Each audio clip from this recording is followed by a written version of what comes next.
The Jake Asman Show will begin shortly. Thanks to all these great Patreon members who help support the show. Get your SuperChats ready. Jake will be here in just a moment. If you love the New York Jets, this is the place to be.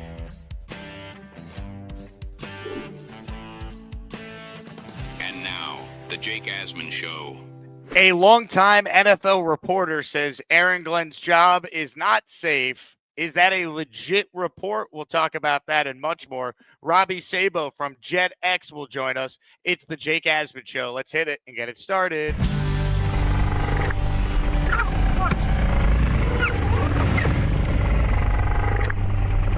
A new chapter for the Jets has started. Aaron Glenn and Darren Muji are tasked with shaping the future of this franchise. Will they be the ones to finally get it right? We will be here for every step of the journey on the Jake Asman Show, breaking down all the storylines, every game, and everything in between. Please subscribe and hit the like button below. Super Chats, baby. Cut the line. The Jake Asman Show starts right now. Here we go. Here on a Tuesday, we are presented by FanDuel Sportsbook. It might look like I'm doing the show live from a prison. I'm actually not. I'm at the ESPN New York studios in Soho. Just got done doing 4 hours of morning radio, and my building's doing some construction today, so I don't have power in my apartment until 4 o'clock. So let's do the show from the ESPN offices, and let's say hello to our usual Tuesday guests for the final time in 2025. We say hello to our guy, Robby Sabo. Robby, how we feeling? The New York Jets, thank God, only have one game left in this miserable season. Yeah, how brutal was that? I mean, I got Joe B on watch over here. It's where do you want to start, Jake? What's the big convo going down right now? Should this coach be fired after 1 year? Honestly, because if you wanted to make an argument, you can make a pretty strong one that we've seen this be so bad that there's no justification of letting this head coach pick a quarterback, spend all the money in free agency when you have no reason to believe he has any idea what he's doing in terms of coaching on game day, building a team, everything we've covered year round. That is just an alarming amount of red flags for any first-year coach. Yeah, I grew up, I'm older than I look as Maniacs. I know I got a young face, but brown hair, but I grew up loving Aaron Glenn. Like I was in middle school in the mid 90s when he came on the scene at the Pete Carroll days. Loved this dude. Muffed those 3 punts in his first game action preseason, first or second, I can't remember, but recovered him, Corbett, Toon before that. Loved this dude. And being a former player convolutes things, no question. I don't think it's a reason not to hire a guy or to hire a guy. I think that's where a lot of fans and media folks get into trouble, where, that kind of subjective stuff gets in the way. But it's not about Glenn. Again, it's not about Glenn. It's not about him per se. It's about the processes behind that and over Glenn and the ownership and the organization as a whole. And how they incorrectly envision what a head coach should be in today's league. That's what it's about. So whether he should remain in the job, look, man, for those who have read me and have listened to me for years now, I think you know where I stand on that. It's pretty obvious. I wrote last January, before they even got, to the meat of the hiring process with Tannenbaum, I didn't like the 33rd team. I was very open and front center about that. I don't like really casting a wide net. I think it's more about logical perspective and just identifying a handful of guys in terms of what works in today's league. And I wasn't in love with the hire because, yet again, it just doesn't give you the best odds in terms of having the chance to win. Again, it was first-time guy. Me and you are in lockstep. You'd rather have an experienced guy. I think I more lean towards the offensive side as opposed to the defensive side. You more lean towards experience, but regardless, we're one and the same, basically. Well, we were aligned that if they were going to do first-timer, it can't be another defensive guy when all the best coaches come from the offensive side of the ball, outside of a few outliers like a D'Amico Ryans or Mike McDonald. Like, it's few and far between. So from the beginning, you and I were definitely aligned there. Yes, and then you run into trouble when fans say, "Oh, these are the Jets. No one wants to come here. Who are you going to run in? Who's going to want to take the job?" Nonsense, horse crap, dude. Like, if that's the situation, then guess what? You got to put your big boy pants on and be bold, because there are a ton of coaches, and there are a ton of coaches who would take this situation right now. They've been coached so poorly that the world thinks there's no talent on the team, and that's not true. The same people who are making the argument that the talent was overrated last year, 2 years ago, are the same people that are saying there's nothing here now. Nonsense. It's always closer to the average, to the median. So there is talent. They're loaded with picks, and they could have a young quarterback. So what you need to do is be bold and identify what wins in today's league. And guess what that is? It is understanding what the strategy is. And I think my message to Woody and the Jets would be, go back, listen to Ben Johnson's introductory press conference last year. Listen to guys like Clint Kubiak, who I'm really digging into and I really, really like. The things they say, there's no bullshitting. They're very upfront. They're very honest. They let the secret out of the bag. There's no rah-rah. It's very cool, calm, collected, and measured. And they say the right thing. I remember Kubiak in August, before the season started this year, Seattle, someone asked him, what do you envision your offense to be? What do you want it to be? And the woman even tried to prod him, like, do you want it to be physical, blah, blah, blah, fast, all these physical attributes. His response, I want them to be connected, because we have to make every play look the same, whether it's pass, run, play action. That's the game. You almost have to be pre-snap actors. I want them to be connected. So think along those lines, Jets organization.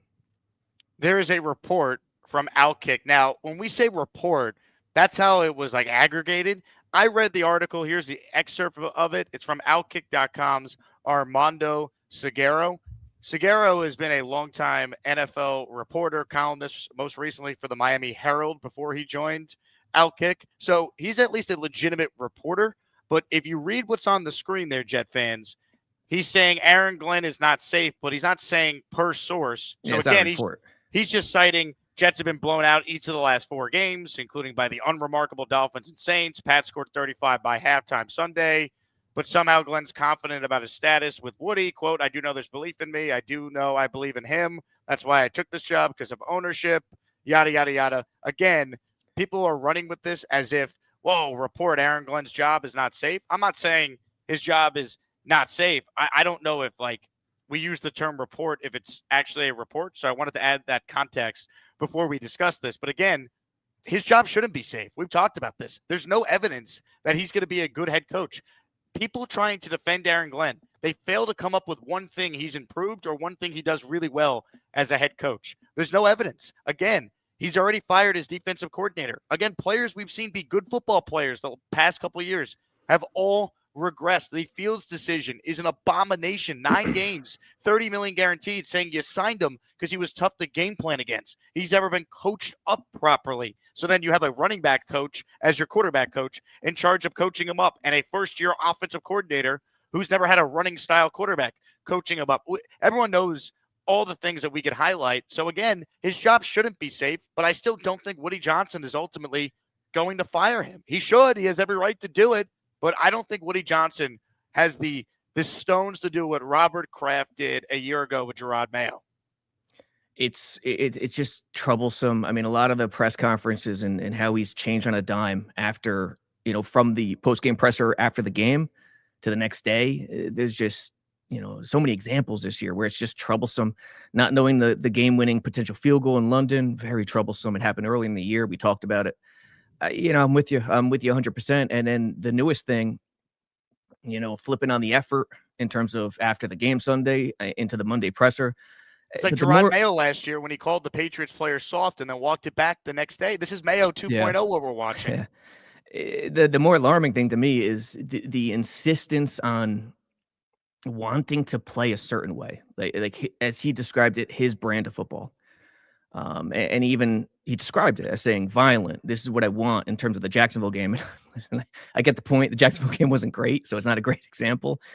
But I'm going to toss that aside. Can we stop for a second and just acknowledge that is one of the most baffling things an NFL head coach has ever said? He's highlighting a game that the Jets were down 31-10 at halftime and saying, man, we ran the ball really well in the third quarter. When they scored that touchdown, it was garbage time already. The Jaguars were taking out their starters. They were trading clock for yards. What are we doing? He was asked, what's an example of your brand? Again, I got to just play it again because people maybe missed it. This is one of the dumbest things I've ever heard from any head coach at any level. This is such an easy question, and this was the answer. You're talking about your brand and stuff like that.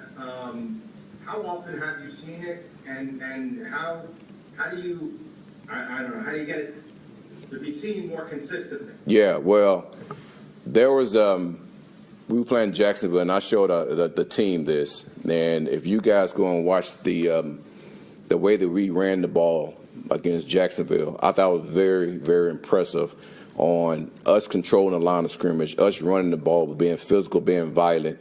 It was actually after the third quarter. It was 12 seconds. We ran the ball. Our guys got into a shoving match. The quarter ends, then we go down. We have a hell of a run on a physical play, and then we score a touchdown. And then we had other runs after that, and we had the passes that Brady was actually starting to get into a rhythm against Jacksonville.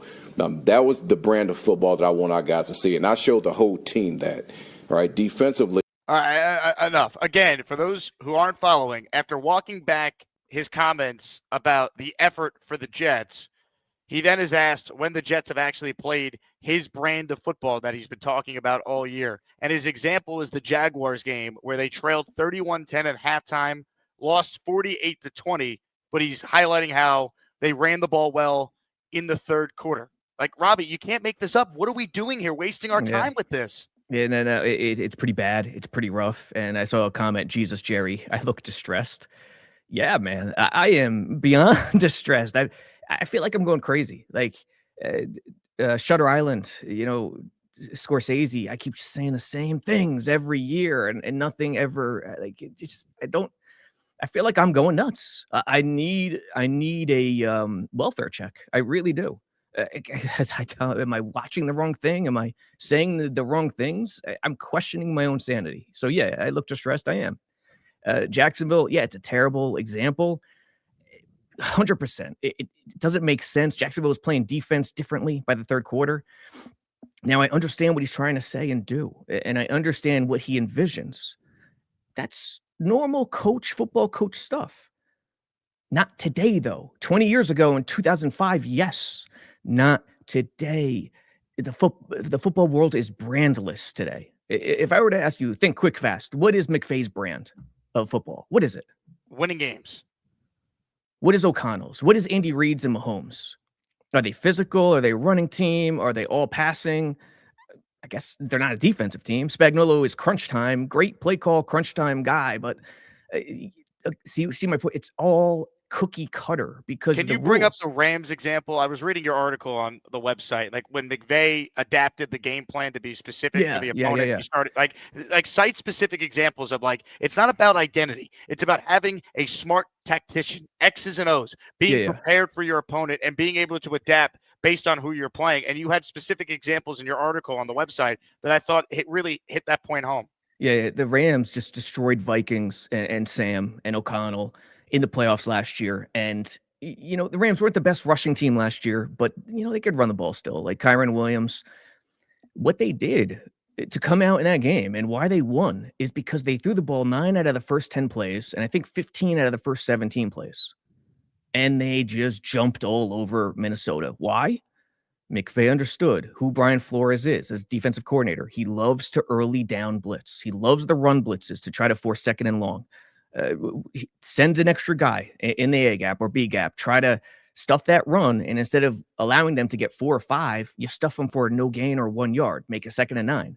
So McVay said that, and instead of saying we could afford to lose balance, run pass balance, but still have balance in the passing game. If we do it this way, the 3-step game, the efficiency game in the NFL, you could throw the running game out the window theoretically and still have a balanced attack. It's not highest ceiling. You still want the rushing game for highest ceiling, but in certain situations, that's what you need to do. And that's what McVay does. And that's why it's a brandless game for the most part. Each play caller, each team will have tendencies, but at the heart of it, it's not like it used to be where the Parcells Giants, you knew who they were. Tough, rushing, edge, Lawrence Taylor off the edge. The Niners, the Bill Walsh Niners, East-West, three-step, timing, passing, finesse. Buddy Ryan, Dick Gubb Bears, you knew who they were. They dominated, suffocating defense. It's not today. It's out the window. It's a brandless football. And because it's cookie cutter with the rules, each game plan has to be original. You have to come to each game with a game plan that is unique in its own right. And the Jets, here they are trying to establish an identity in terms of who they want to be, who they envision. And it just defies all logic in today's football. It was the same thing with Saleh. Mike LaFleur coming in, opining about the Shanahan rushing attack. No, it doesn't work that way. Guess what? Ben Johnson's offense with Chicago, very different from what we saw with Detroit last year because he understands the game. It's a different game. It's drastically different, and the Jets organization doesn't understand that. It starts there. I mean, there's just so much. And so much of what you said is spot on. Everyone should read the full piece over on JetX. Hit the like button if you're tuned in. Comments, questions, you guys know the drill. Super chats, they in fact will cut the line. Let's raffle away a Jets jersey at the end of the show for anyone who wants in. Chance to win a jersey of your choosing from any of these Jets legends: Keyshawn Johnson, Nick Mangold, Darrelle Revis, Wayne Corbett, Curtis Martin, Joe Klecko, and of course, Broadway Joe Namath.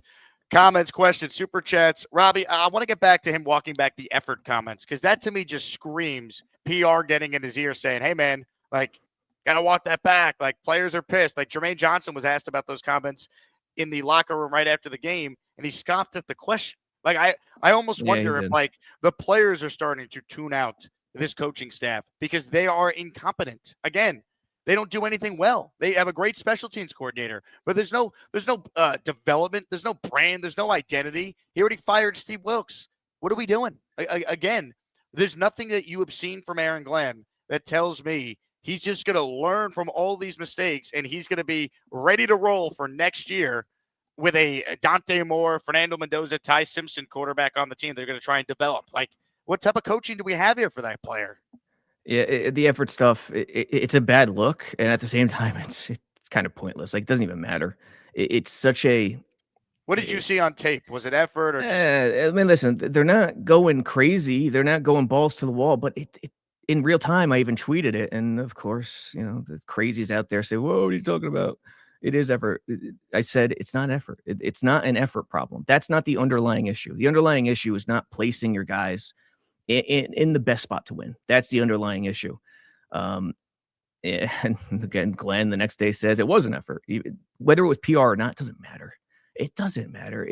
The underlying issue is they're trying to play football like it's 2005 instead of 2025. That's the underlying issue. And there are countless examples of that. I mean, the quarterback is afraid to make any tight window throw now. But listen, we know who Brady Cook is. He's a UDFA. I like him more than the average UDFA. But I said on your show 2 weeks ago, you can't even trust, even if you were to tear it up the rest of the year, you couldn't even trust him to be QB2 or QB3 next year. You just want to see if he could be one of the guys. The first couple of games, he exuded a fearless attitude where it was the Jordan thing. You missed every shot you don't take, or that was Gretzky, I think. Over the last 2 weeks, it's as if he feels like his life is on the line if he makes a single mistake early in games. At the end of the games, he's doing this to try to make things happen, but those game plans are so conservative. If I were the OC or Glenn coming into this game, they ran a lot of receiver screens the previous couple of weeks. And I'm sure the DCs went to school on that. So I would have tried to come out with a package that worked off of the receiver screen. Come up with a new receiver screen, a bubble, something flare nature, whatever it is, get it early and then work something off of it. And I just saw nothing. It was just bland. I saw nothing working off a potential tendency that the DC saw in the previous couple of weeks. And I think that's the main thing the Jets are missing. Speaking of DCs, I mean, that is so, if Glenn keeps his job, obviously one of the biggest hires he's going to have to make. He's got to get that defensive coordinator hire, right?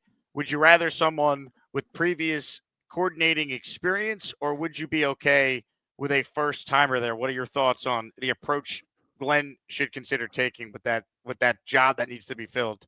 Yeah, it's such a difficult spot. I don't know. I love Jim Leonard, my favorite player of the Rex era by far.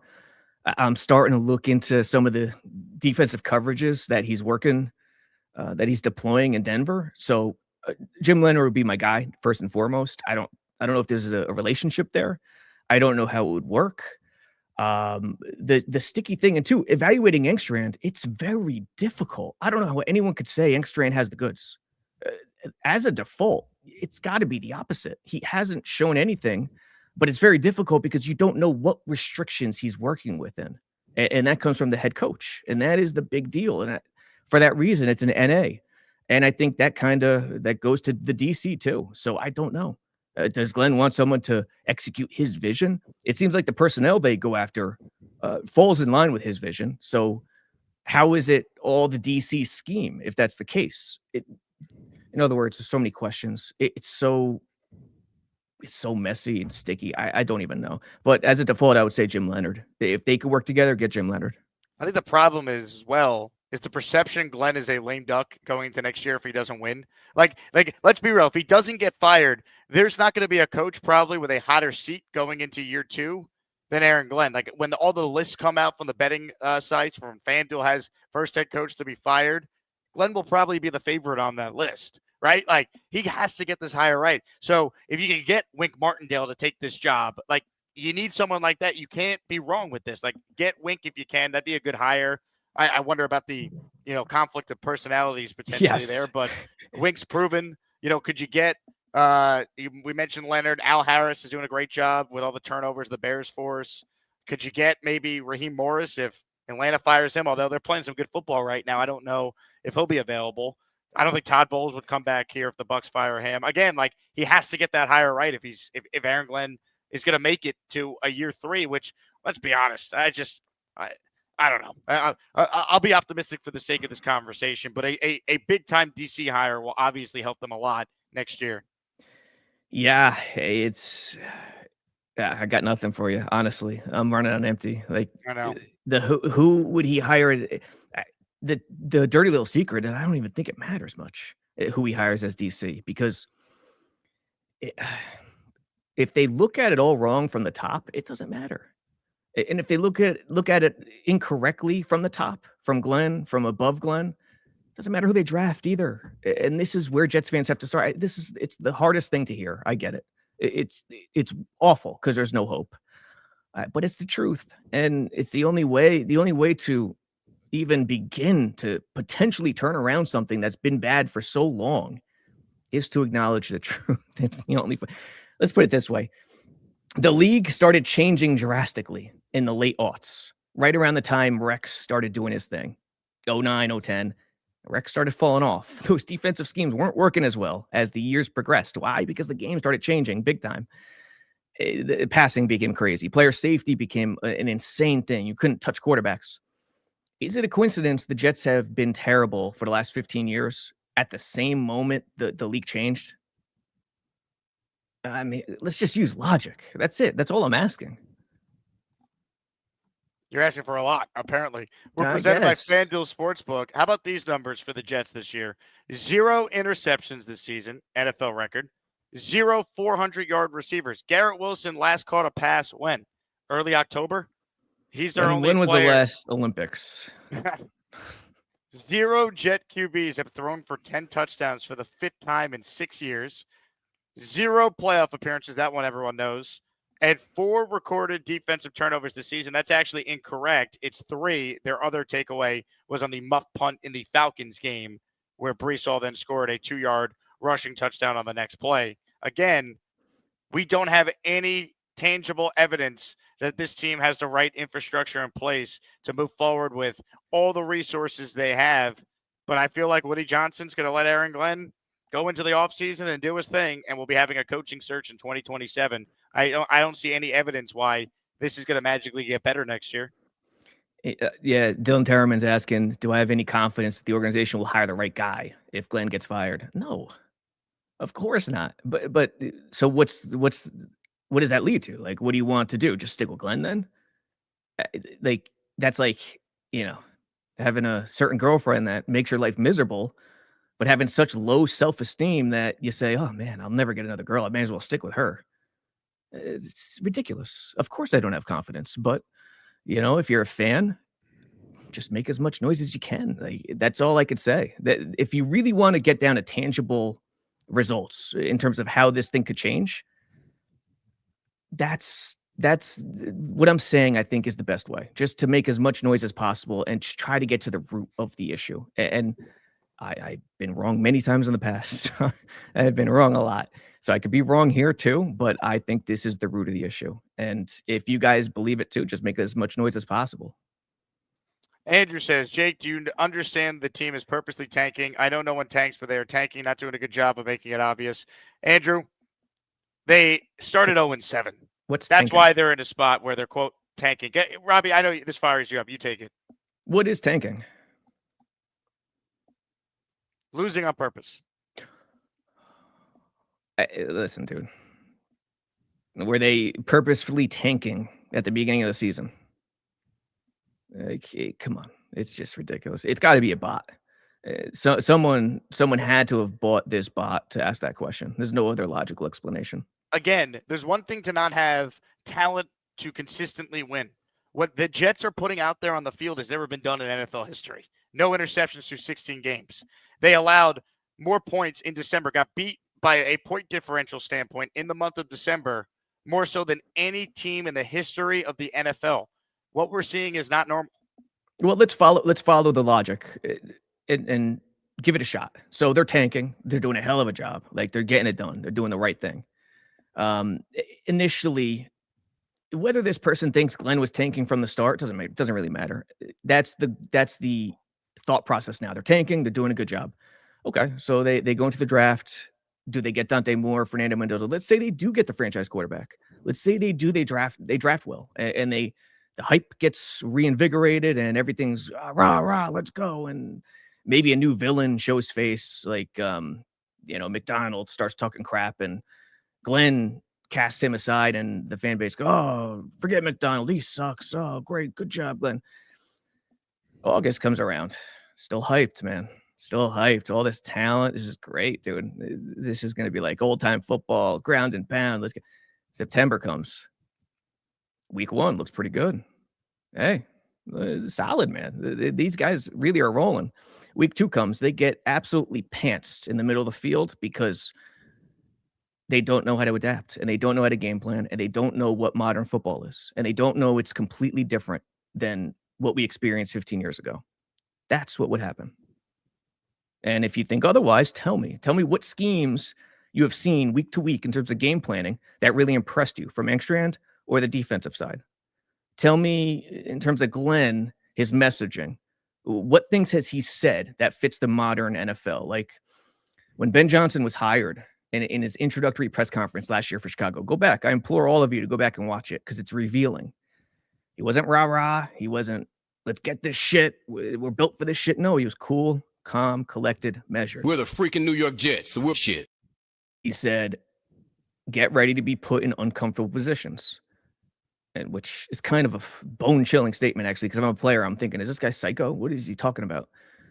It's a positive in my view. And he also said the quiet parts out loud. He didn't bullshit you. He didn't bullshit Chicago fans. He said, having the quarterback really was an important decision for me because guess what? In this new age, paraphrasing here, quote unquote, in this new age, quarterback play, quarterback efficiency is very, very important. And it has overcome turnover ratio as the most important indicator in the modern game. And turnover ratio was the most important indicator in years past. Jets haven't figured that out yet, but that's a different story. Later, he said, what we need to do offensively is the quarterback and the play caller need to be one and the same. The quarterback has to view the game through the offensive play caller's eyes. He just gave away the game in terms of letting everyone know the offensive play caller is the most important man in football today. Go back and listen to it. And it's that way because it's cookie cutter, because the rules allow efficiency in terms of passing. The field is restrictive. You can't gain 200 yards on one drive. It's only 100. So what do? You don't play offense and call plays for points and yards. You call it for time of possession and efficiency to help the defense, to help the special teams. So he knows the offensive play caller is that important. He knows the offense is that important because it helps the other two units more so than the other way around. Meanwhile, the Jets are still thinking it's 1986, thinking all three units are one and the same. There is so much there. Tell me what has impressed you about Glenn that fits the modern age. Just one thing, and we'll start there. He is an excellent dancer.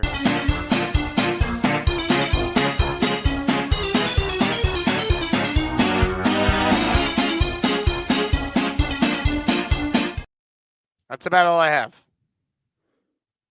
Just give me one thing. We'll start at one thing that has impressed you and said, man, he does get this league today. He does get it. Super Chat's coming up first. Julian, shout out to you. You're the first listener in the raffle today for a Jets jersey. The weekly prizes, we'll give these away most likely during Friday's show. Signed Klecko jersey, signed Revis jersey, signed Maynard. Football Jet Hall of Fame raffle. Black Gypsy's in it for one. Trevin Stone is also in it for one. Comments, questions, Super Chats, cut the line.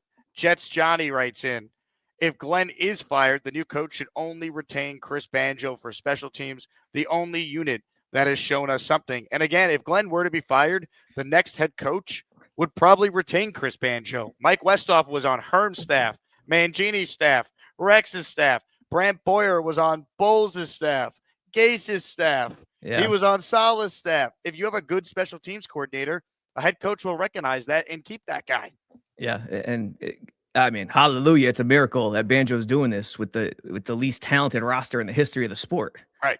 How is he doing this with the bottom third of this roster? It's putrid. Explain that too. It boggles the mind. Now, to be fair, they're how good they've been on special teams. You know, kicker matters, punter matters. Great find with McNamara. You got to give Glenn credit for that. Great find, Glenn and Banjo.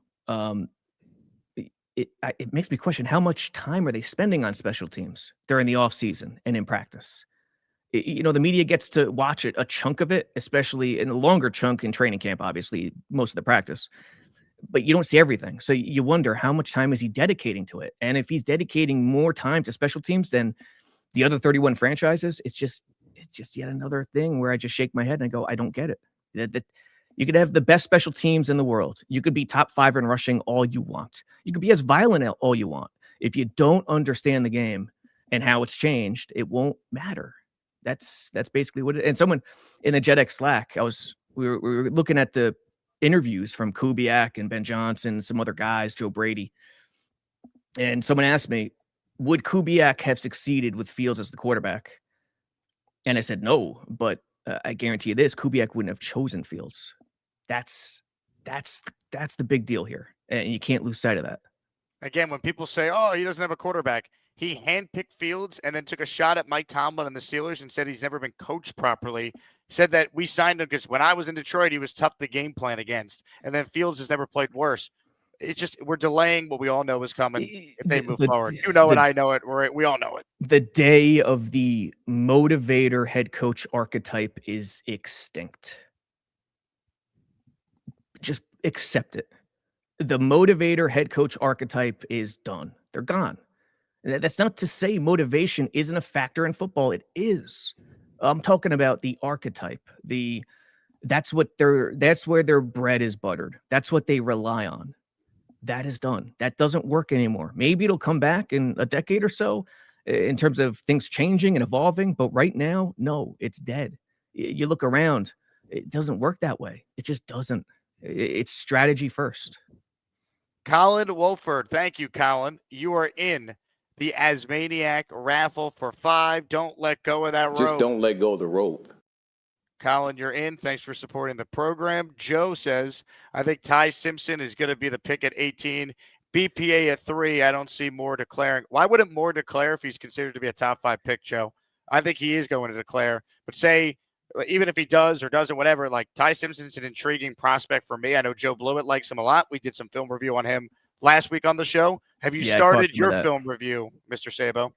I caught some of that with Joe. I'm pretty aligned with him right now. I think I said it on the show. I think all 3 guys are closer than people think is where I'm standing right now. And Simpson is not getting enough love, and I like it. I hope he keeps dropping, honestly.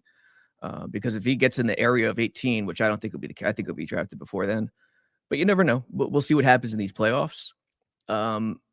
Right now, I have them all grouped very closely together. And Dante Moore, I don't disagree fully that Dante Moore might not be the most polished guy, but when I look at how these guys handle pressure, Moore might handle pressure better than Mendoza, and that's something. And I'm not saying it's definite. I'm saying it's something that caught my eye, and I'm still looking at. Let's put it that way. Comments, questions, super chats. They cut the line. BBA says, always hug it out. I hug him every day. I hug him every day. We love the hugs, man. We're an organization built on the bro hug. Yo Holmes says, I hear Robert Saleh's available for a head coaching job. It's just crazy that, look, Saleh had his issues. We understand that. He didn't win enough. But again, at least he was an expert with what with the side of the ball he coached. Like, the Jets don't have an interception yet, Robbie. I think we're so desensitized. I said this on the radio this morning.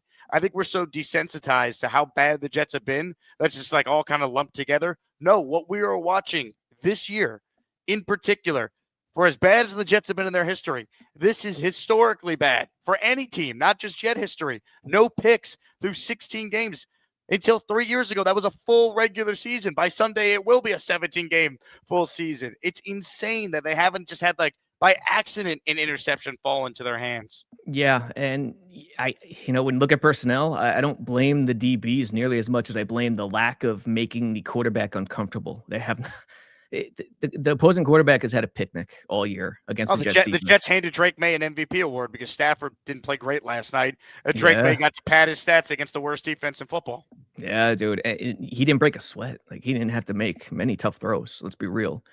By the way, listen, the Jets defense is not the 85 Bears, but you do realize they still have 6 starters on the field, right? Yep. We all do understand that. Now say it again, because people act like there's no talent, Jake. They traded Sauce and Quinnen. When they were allowing 30 points per game, starting 0-7 with those guys. But go on. I slapped myself silly when I was watching tape. I was like, Sherwood, Quincy, Jermaine, Harrison Phillips. I guess we call him a starter. Briggs, maybe. Brandon Stevens. That's half. Look, again, they're bereft of talent. They're not a good roster talent-wise.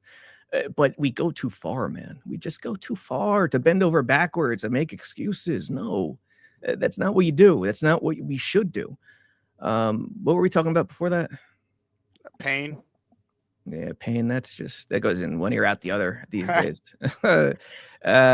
It'll come to me. I forget. Oh, Saleh. Yep. I think Saleh is a really good example of a modern defensive guy who gets it. In other words, he has a scheme. He knows exactly what players he wants and fits that scheme. I don't think he's the classical, like, old school traditional football coach who's very multiple and versatile, but that's okay. Like, he understands how to call plays in the modern game from a defensive perspective.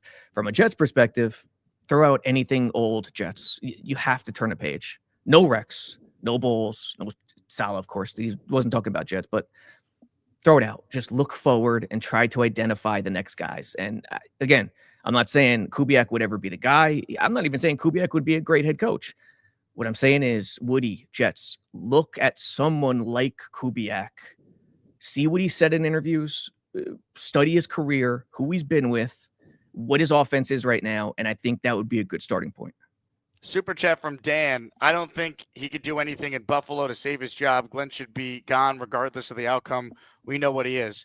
Again, if I own the Jets, it's not even a conversation. We're making a change and getting an offensive coach before we draft a quarterback. Like, Aaron Glenn does not deserve the right to ruin whoever they draft that we're going to end up hating in 3 years and then see that player go somewhere else and be great. I'm not making the Sam Darnold mistake all over again, but I don't think Woody Johnson's going to do it. So we have to pray, and again, we have to hope, because that's all we have as Jet fans.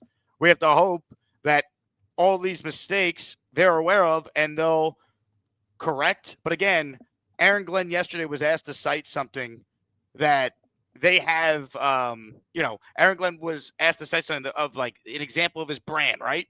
And he referenced the game. They lost 48-20. Like, it's incomprehensible what we're talking about here. Yeah, see, it would have been more impressive if he gave an answer like Kubiak did in August. First, he's getting used to the team. Seattle, first year, had a good year early before the injuries with the Saints last year. His answer was stay connected in terms of the offense, because you have to be actors pre-snap. You can't give away details. You can't give the game away. We have to fool the defense. It's about deception. But he relied on the old school stuff. Be violent. run the ball with authority, blah, blah, blah. It just doesn't fit today's game. Hey, can I do a Just PSA? doesn't. This guy Brock says the ads are out of control, bro. PSA, I have to do this like every couple months. I have no control over what ads YouTube shows you on my show. The more people that watch, the more YouTube is probably going to run ads, as we have a big following here on this channel thanks to this great community.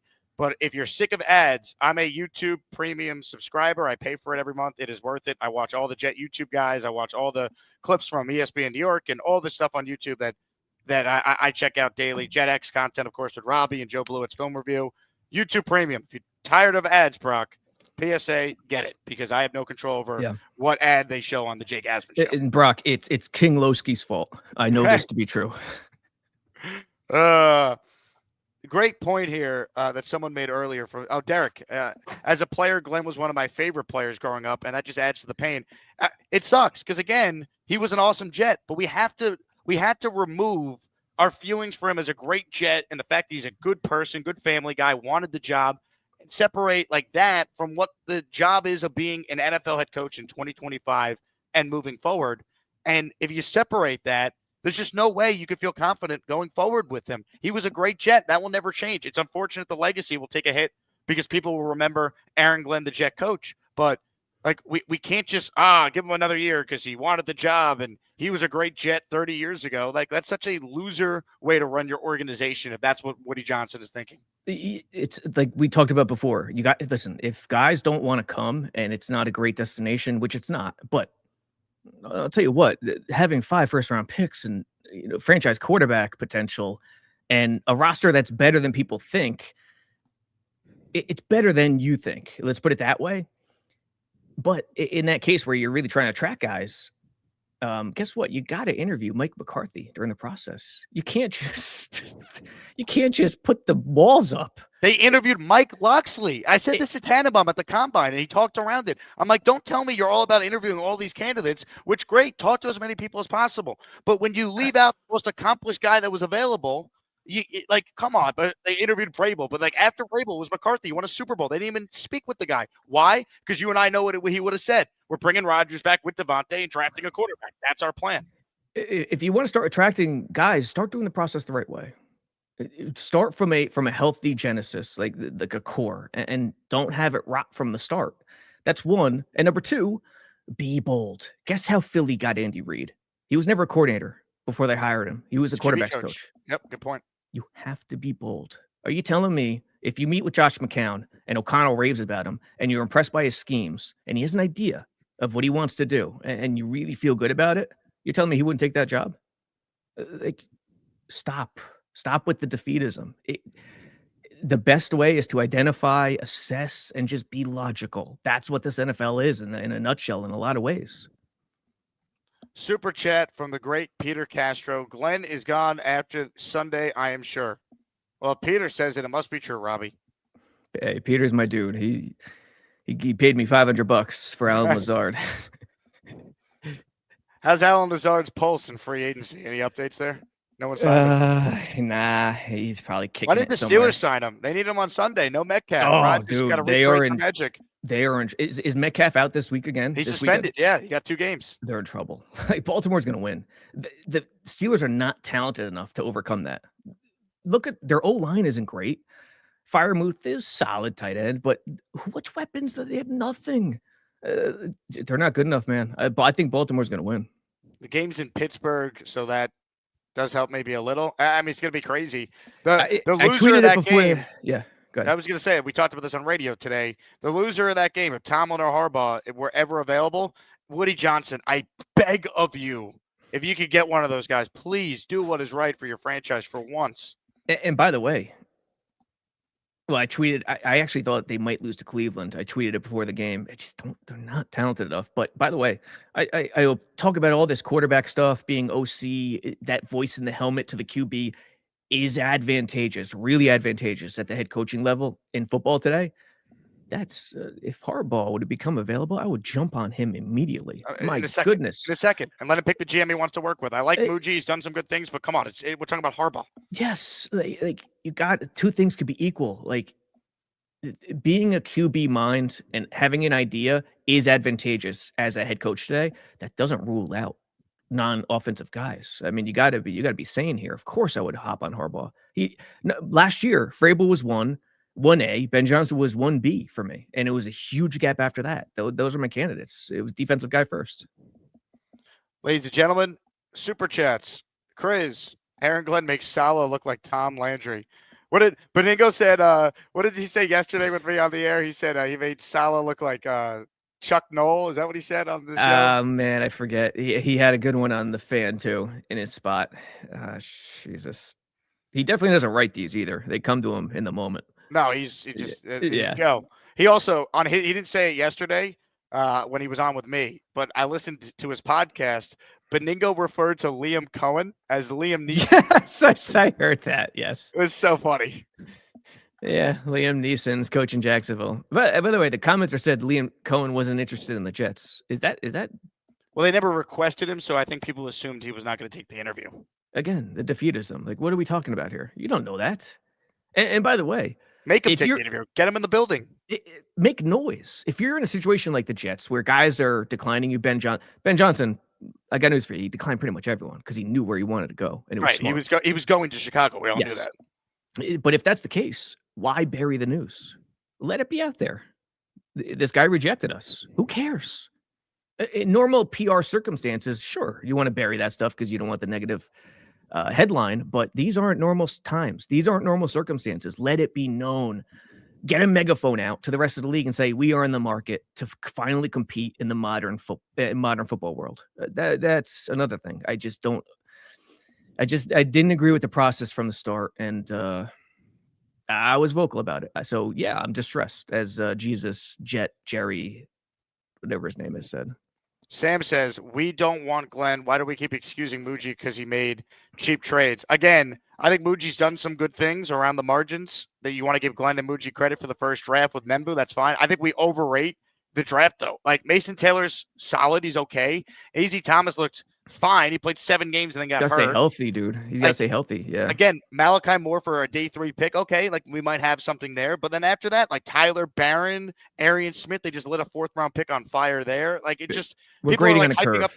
People are hyping up the draft. Like, people, stop. This is not for all Joe Douglas's issues, this is not the 2022 draft. Like, we need to calm down. We're grading on a curve, and that's not to say it's a bad draft. It could very well turn out to be a great draft. But I think Membu's an excellent player, and if that's all they got from this draft, okay, he's a cornerstone piece at a premium position. But like, we got to calm down. It's just human nature. Jets fans are so starved for guys. Yeah, we want anything. We want hope. Yes, and Mason Taylor, he showed promise. He's been, but he's been being evaluated and talked about like he's the second coming. And that's where it crosses the line. And same thing with Garrett Wilson. Look, I love Garrett Wilson. I loved him more than London coming out.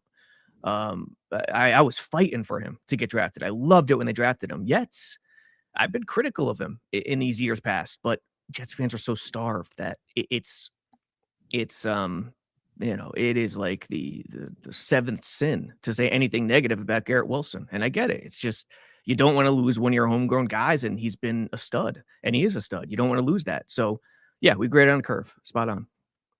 The pain never ends. Let's get to some calls. Gusbuster Umbrella Hotline is the place to be. But first, let's talk about ZipRecruiter because, man, ZipRecruiter is here to help you. We're headed into 2026. We all got some big goals. I know I do. I want to grow this show. I want to expand the Asmaniac community. The truth is you can't do any of that alone, whether you're building a media brand like me or running your own business. It's hard to find people who are actually great at what they do. It's like the Jets trying to fix the quarterback situation every damn offseason. You got to find the right fit. That's where ZipRecruiter comes in. If you're hiring now, you got real challenges. You're trying to fill specialized roles. You're sorting through a mountain of applications, and you don't have time to waste on people who aren't qualified. ZipRecruiter will make it easy. Their matching technology works fast to find top talent, so you're not wasting time or money. No wonder ZipRecruiter is the #1 rated hiring site based on G2.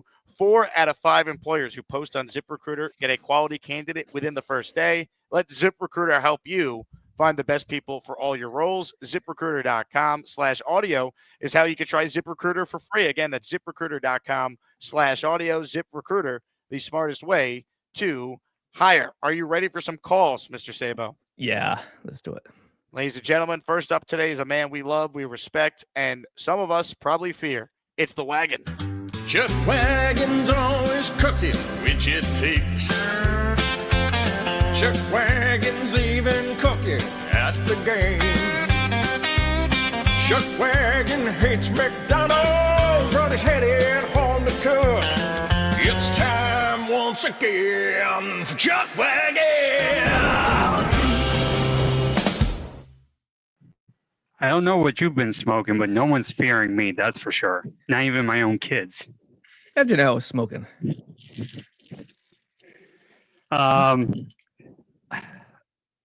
Yeah, I do not see. I just don't see Woody swallowing his pride and firing Glenn after 1 year. 2 weeks ago, I spoke to Jake about this. It hasn't been since like 30 years when a coach has been one and done. That was Al Groh when he went to the University of Virginia. You're talking about the Jets being one and done. One and done happens in Yes. the NFL constantly, though. The Patriots are the best example of this last year. That's correct. I do apologize. I was referring to the Jets not being one and done with a coach. Just with how Woody is, I just don't see him all of a sudden being, you know what, you guys are correct. I made a mistake, especially since Glenn is a former Jet. I just don't see him pulling the trigger. I hope I'm wrong. I'm sure every Jets fan hopes they're wrong, but I think the team quit on him, Chuck Wagon. So if they have an effort like what we saw against New England again against the Bills Sunday, I don't know how Woody Johnson doesn't act at that point. Like his message is not getting through to the team anymore. Like They're frustrated. Unless a couple of individual players are going to Woody directly saying, please, he's a nice guy, but he can't be our coach anymore. That is probably the only way Woody fires him on Black Monday. But I just don't see it happening because I think Woody, even though, like you say, he has a lot of money, the money is nothing to him, but I think it's more of a pride thing. I think his pride is just not going to allow him to fire him after 1 year, in my opinion. Did you see what Brees tweeted out during the Chicago Niners game? Oh, yeah, I did. No, I did not. I did not watch the game. Well, he tweeted out elite operation from the Bears, free play, free touchdown, and something about they're making offense look overly easy. They're frustrated. They Oh yeah. These guys aren't dumb. They're like they know what's happening. They talk to guys around the league. They see what's going on, and they understand. They're not among the cutting edge. They're not put in the positions that are most advantageous for them. I don't know, man. Maybe I don't know anything. Like I see guys in the comments. It's annoying when you hear people on microphones thinking they know it all. No, I don't think I know it all. I've had this same message for 3 years now, and it's still bad. What do you want me to do? I'm just. What are you doing there, Chuck? It looks a little weird. Gonna keep fucking saying it. Dishes. It's a family show. Just wanted to remind you. Yeah, I have a Brillo pad. And I'm just scrubbing down a pan that I used just now to cook something. You don't believe me, do you? No. Okay, hold on. I believe you. I'm just kidding, Chuck Wagon. Okay. You're a man of integrity, unlike JJ. I saw that JJ thing. That was something, man. And he was defiant in his in his lack of integrity. He didn't meekly go tonight. About him not shaving? Yes. Yeah, he didn't just call up in the fetal position asking for forgiveness. He said, okay, screw you. I will because I am definitely not JJ. I will say this. I don't have much hair. As you can see, I don't have much hair left. If the Jets fire Glenn, I will shave my head and be shaved every single day until the start of week 1 for 2026. So they have to fire Glenn after the season, you're saying? Yes. You say shave your head? Huh? Did you say shave your head? What did you say? Yeah, shave my head. I usually, I buzz cut it usually because I don't have much hair left. But to go completely bald, I will go every single day until week 1 of the 26th season if the Jets fire Glenn. You Now, can book that. Can I bring up what people in the chat are saying? You might look better if you just shaved your head now. They say bald is beautiful. I know. It's been something I've been thinking about, but again, I had never done it before, so I just want to, put my money where my mouth is. You got the 1987 MJ thing going on right now. You gotta embrace it. I was gonna say maybe LeBron. He doesn't have much hair. Yeah. At least I won't use that Beijing stuff they used that one time. Yeah. Now, Ted is speaking as a fellow bald man. He says, I would know bald is beautiful. Oh, that's good. Yeah. Yeah, like I said, it's something like you offering to shave 27% of the hair you have left. Like just do it now. Embrace it. Embrace the baldness. I don't know. But like I said, I'll embrace it if the Jets do fire Glenn. What if they retain him? Will you shave it anyway? Should we run a poll? What the audience thinks will look better for you? Yeah, do that. Yeah. What about eating McDonald's? What do you think?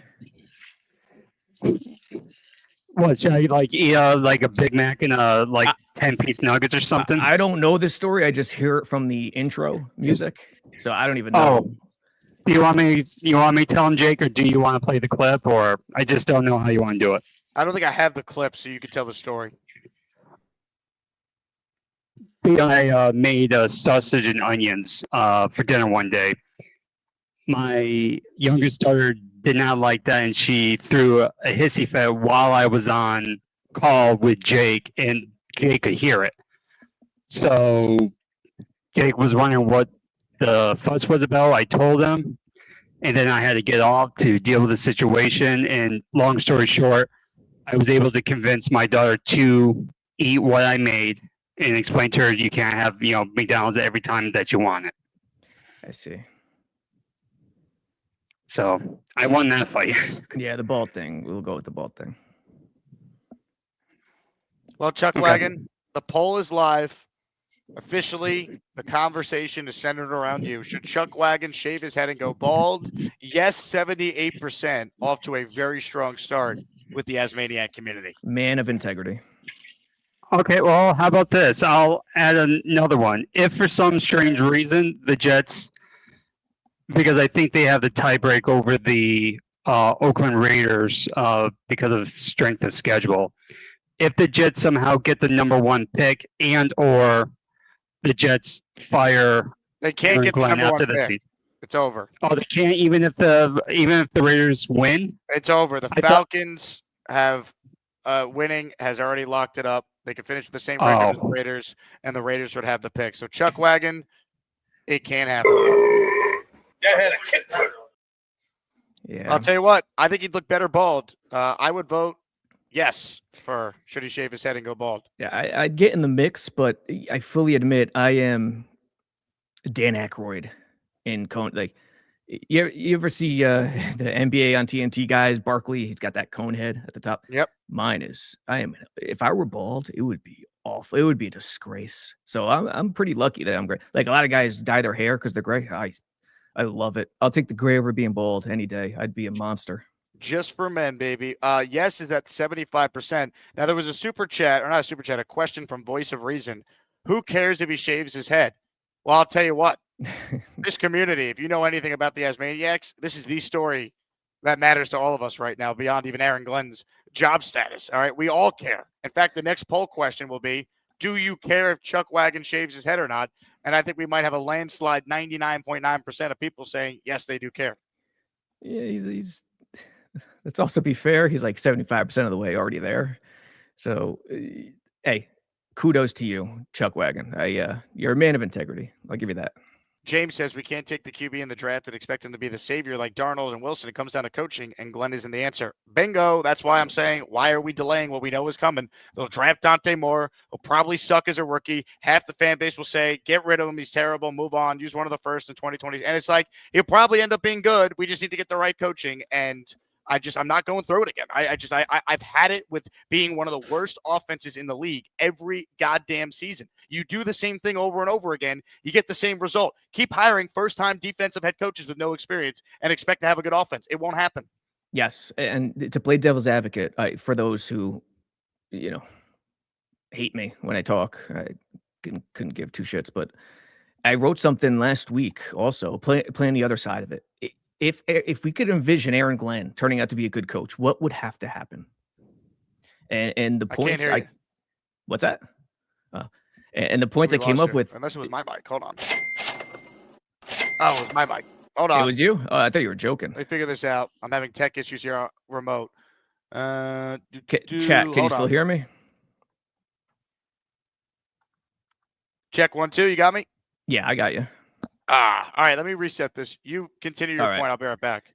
All right. Hey, chat, tell me if you can still hear me. But trying to envision what it would look like if Glenn turned out to be a good coach. This is, and I wrote this last week, jetsxfactor.com. It would have to look like he would have to really look in the mirror, coach himself, drop the hubris, grab some humility, and Tanner Engstrand would have to be the second coming. He would have to be among the top offensive minds in the game. And on top of that, Glenn would have to drop the vision, drop the brand identity goals, and let Engstrand go to work. Do we envision that? No. That's the point. And it was December 26th, Jets X Factor. If you're interested in reading it, headline, Jets Aaron Glenn's best shot to win, logical humility. So don't think I'm not here trying to think of reasons to believe that Glenn can turn this thing around and figure it out and understand. But I don't see it's a very difficult road to travel. It is not just a talent. It's not even close to just a talent thing. It is talent is so far down the list. It's not even funny. Taps any button. Robbie, what defensive concepts do you think will slow down modern offensive schemes? Who currently runs those schemes, and what players do we currently have that fit that? Also, what coach would you want? There is no one concept. That's the point. There are certain things every defense has to do. Like on 3rd and 15, 3rd and 18, you're not going to be impressed. You're going to play off. You're going to play heels to the sticks. You're going to have certain techniques that everyone has to do in today's game. Defensively, same thing with offensively, but there's not one scheme. Most of the schemes are why is there not as much talk about 3-4 versus 4-3 guys anymore? Back in the day, that was a major thing. If your team was 3-4, you couldn't bring in a 4-3 DC, and the other way around. Personnel didn't fit, didn't work. It's not that way anymore because the rules have turned it into a cookie cutter league. 11 personnel reigns supreme. A lot of nickel, which means you could see a lot of 4-man fronts. And a 4-man front back in the day didn't fit 3-4. It was 4-3. With 3-4, you'll have your 2 outside linebackers play edge in a 4-2-5 nickel. You can play 3-3-5 nickel, but there's no one scheme. That's the point. It's certain principles that you have to abide by. And with Wilks, I saw Wilks calling a lot of old school stuff that just didn't fit. There was a 3rd and 25 in Tampa where Mayfield just chucked it down the sideline to Evans, and they drew a DPI, defensive pass interference. Sauce was in press coverage on 3rd and 25. Why? That is stubborn. It's stubborn, silly football that doesn't fit today. Play off. Don't give the refs a reason to throw a flag. So that's the best example I could provide. That translates well. That makes sense. Doug, super chat, late to the show, guys, but doesn't Moore's few starts freak you out? Also, not a team captain like Zach at BYU. Still love his confidence and swag. I think I like more than the average person right now, but yeah, I think all the quarterbacks freak me out. I gotta be honest. I don't feel good that all 3 guys are surefire top 10 picks. Not even close. So that's the thing that freaks me out most. Moore doesn't freak me out any more than Mendoza does. I'll say that. I think, like I said, I think Moore handles pressure better than Mendoza, which scares me. He's more agile. He moves a little better. He's not a great athlete by any means. Neither is Mendoza, but his release is compact. It's so much nicer, so much smoother. He could throw from every angle, off platform, outside the pocket in certain situations. Mendoza lacks a lot in that regard, and that's okay. That doesn't mean you can't draft him and have a pocket offense. You could certainly do that. But you got to understand, Mendoza falls a little short in those areas. Comments, questions, super chats, more of your calls shortly. Quick one here from Sean the Mailman. I miss Cheats fan. Some might vehemently disagree. I'll leave it at that. Dan says, it hurts to say it because I loved AG, the player, but you can't keep him. This season was among the worst ever. At least we have the Knicks, right, boys? Thank God for the New York Knicks. A freaking men, Dan. Well said. The Knicks are scaring me. I got to be honest. I want them to struggle a little right now so it could be flipped and they gain more momentum going into the playoffs. Does that make sense? Well, they got to stay healthy. They've overcome some adversity with a lot of these injuries. Yes, it's illogical thinking by me, which you could tell I'm a fanboy. So they scare me. Everything seems so perfect. Like all the injuries in the East, it just gave them the red carpet. I feel like Beningo with the Knicks right now. I must be honest. I feel like I'm waiting. Go New York, go New York, go! Go New York, go New York, go! Believe, baby. Those 90s games, those 90s Knicks. I could watch an old NBA game any time of the day, anytime. Calls. Here we go. Ladies and gentlemen, let's say hello to Frank, who's next. Hello, Frank. Robbie, great articles as usual lately. Don't mind having you on the mic. I saw, Jake, I follow you on X, and there's some people are just insane, saying that you're talking too much about Aaron Glenn. It's the biggest story in New York. I don't know how you don't talk about Aaron Glenn. What else is there to talk about? I do a 4-hour show every day on the Jets. They hired maybe one of the worst 3 coaches they've ever had in franchise history. It is the story until he is definitively coming back for year 2, and then we'll move on to the offseason. But again, I'm going to do everything in my power to voice my concerns because I just think we're setting ourselves up for another nightmare 2026 season. I'm trying to avoid that. And fans are nuts, and they said, "Oh, where do you go if you fire Aaron Glenn?" Well, it's really simple: Mike McCarthy, Josh McCown, Cliff Kingsbury. You bring in somebody like Phillip Rivers, who still clearly has the ability to throw the football, who knows NFL offenses. You take a quarterback and you let him sit behind Phillip Rivers 8, 10, 12 games. It doesn't matter. Whoever the new coach is, I'm not asking them to win 13 games next year. Honestly, I'd hire Rivers as a coach. I'd hire Phillip Rivers and give him like $15 million to be a personal quarterback coach for Dante Moore. That's what I would do if you really wanted to be innovative. It doesn't count against the cap. You can do whatever you want with that money.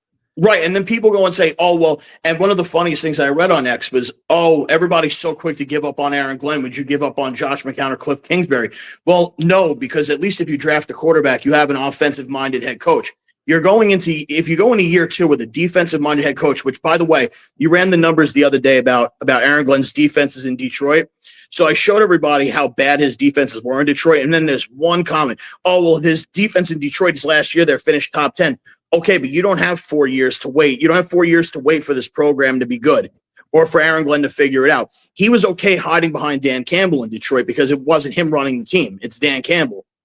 I hate this narrative that, oh, well, you got to give him a guy a chance to run his program. 3 years is going to be too long for Aaron Glenn. You have all these picks. You can't wait. This job is as attractive as it's going to be for any potential head coaching candidate. You have 5 first-round picks over the next 2 years, multiple seconds, and you're going to have tons of cap room. If you want to keep Muji, if you have a new coach and he wants to work with Muji, fine, all the better. But you cannot go into year 2 with Aaron Glenn. You just can't. I'm sorry. Let's put it this way. If they had McCown and the same thing unfolded this year, would I be patient with McCown? No. It depends what we're watching on the field. It depends what he's saying. It depends if it's matching up with what wins in today's league. Right. It's not just on paper. You write down, oh, McCown, Glenn, 3 wins. But no, you have to read. You have to watch what's happening in between the lines. You have to pay attention. That's Are players getting better? Is there Can we see tangible signs of improvement in coaching? We've seen tangible signs of regression. Exactly. That's the biggest thing. And he preached player development. No one's gotten better. And I think the team is completely checked out on him. His message is tuned out. His press conference yesterday was one of the most pathetic press conferences in the history of professional football. I have one more point to make. I'm going to tell you right now. I think he's going to get fired after the Buffalo game. And I'm going to tell you why. I think the Buffalo Bills and Josh Allen are going to go and want to make a statement for the last game in that stadium.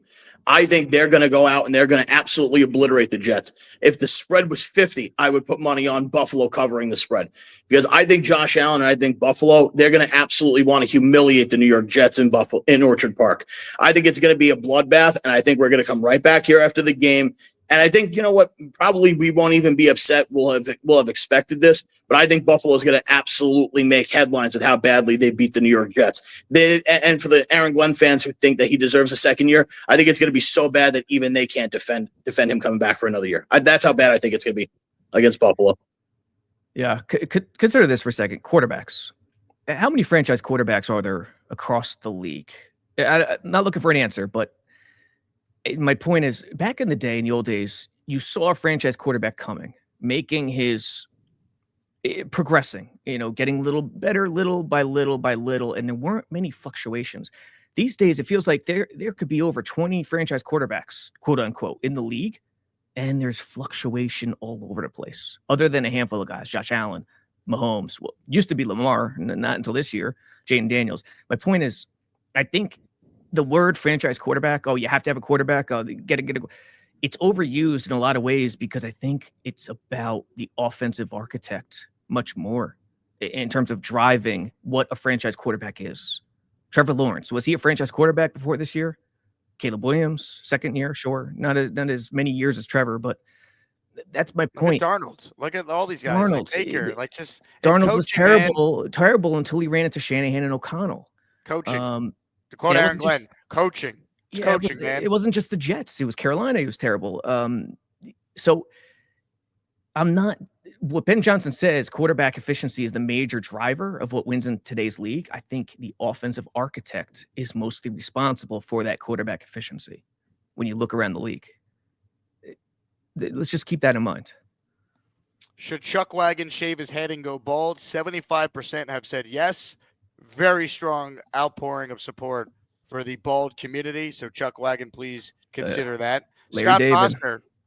Larry David's got the unique bald kind of hairstyle. Only he can pull that off. He leads the bald community, though. He's entrenched. He does. Appreciate you, Robby Sabo, says Scott Foster. Australian for beer.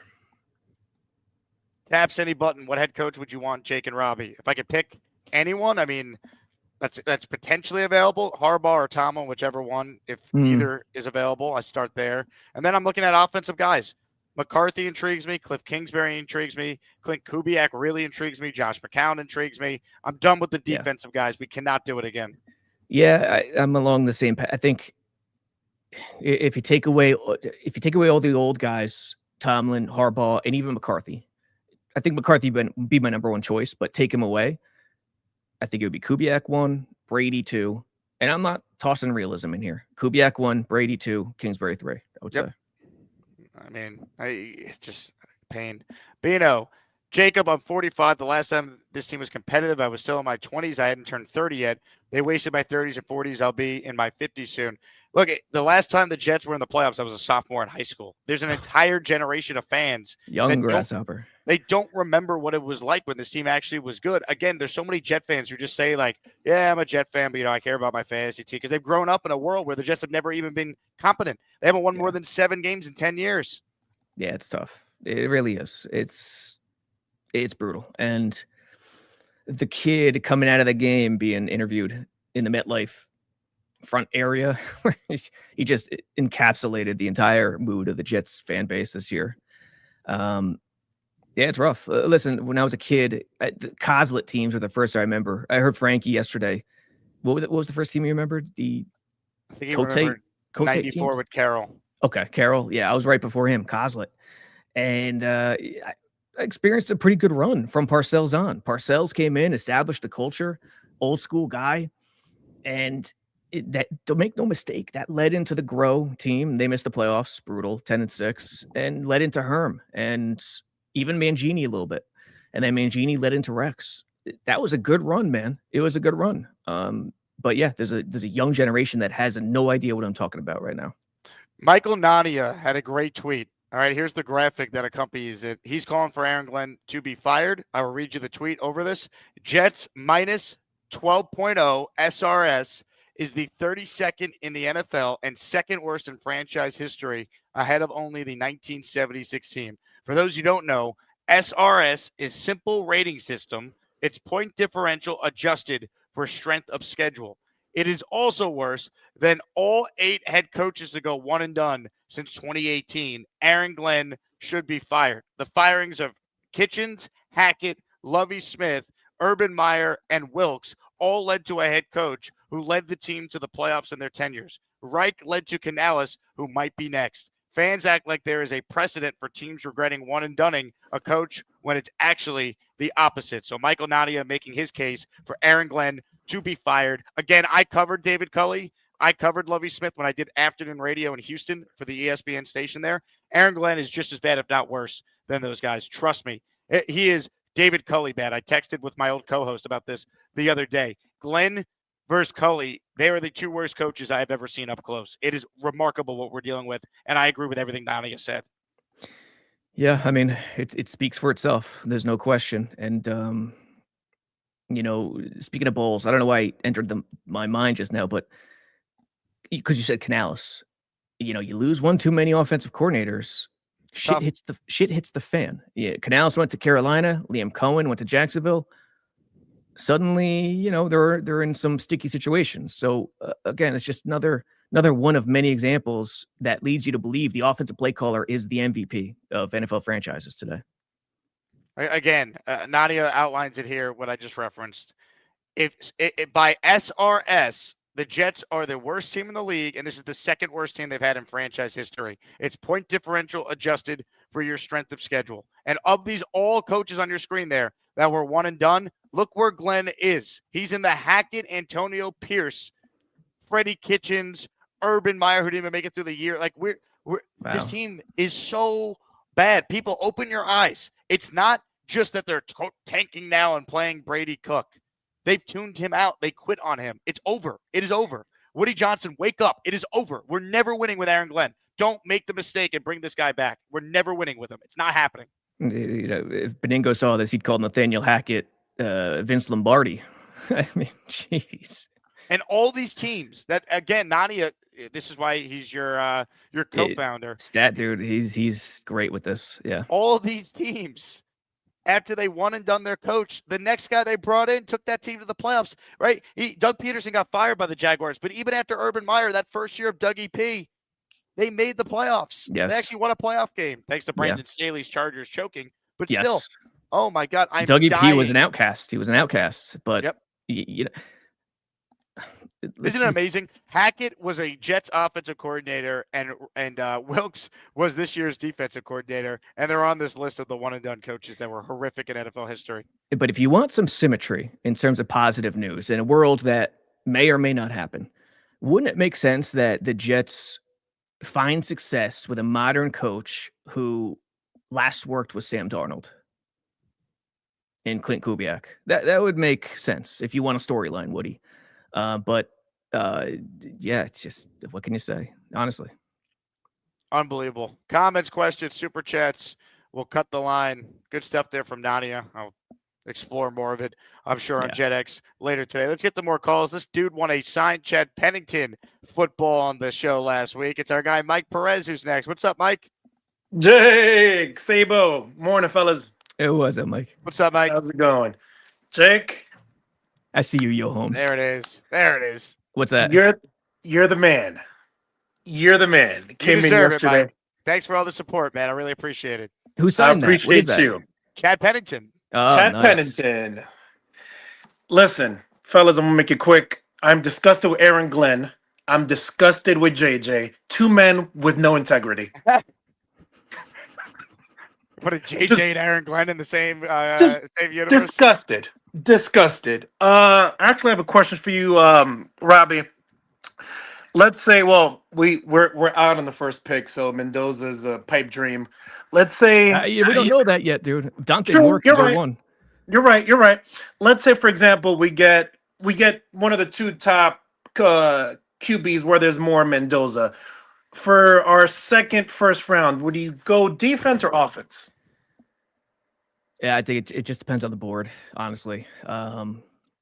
Yeah, all things being equal, I'd prefer offense, a weapon, but it depends. It depends on the board. Okay. What Okay. are your thoughts? What are you thinking? If we go QB, I would like a wide receiver. I would like a wide receiver. If not, let's say I like Lemon from USC or Tate, but I don't think Tate's going to be that far down. If that's the case, if Yeah, either of the he's guys are not on the option. board, I may go defense. Yeah, I got to look into the receivers. I have not. What about the Ohio State kid, Sonny Arnell Styles? Tate. Oh, Sonny Styles. Yeah, Is he eligible this year? he's more in He's that coming out. range, right? He's a more in that. linebacker. Okay, yeah. So I would go defense. I would go with Sonny. How big is he's like 230. Okay. Yeah, I mean 36, 6'2", I believe, 6'2", 6'3", around that range. it's one of those picks. It's so crazy important, but it just depends on how everything falls. It really does. And right. They may not have these picks we're discussing because they might have to use them in a trade to get up and get their quarterback in right. the first place. Or they could draft a quarterback early and trade down even. Like there's point. a million different ways to go about it. Right. Moore cannot come out. I think he will, and they could trade out of 3 for all we know. And they have even more picks then. Who knows? Yeah. Right. All things being equal, though, I'll say this: for Glenn, the positive personnel, if you want to give him credit with Muji, I like the trades of, putting everything else aside, buying him more time, all that stuff. I like the trades of getting rid of superstar defensive players to transform that into capital. So all things being equal, I would lean offense in that spot.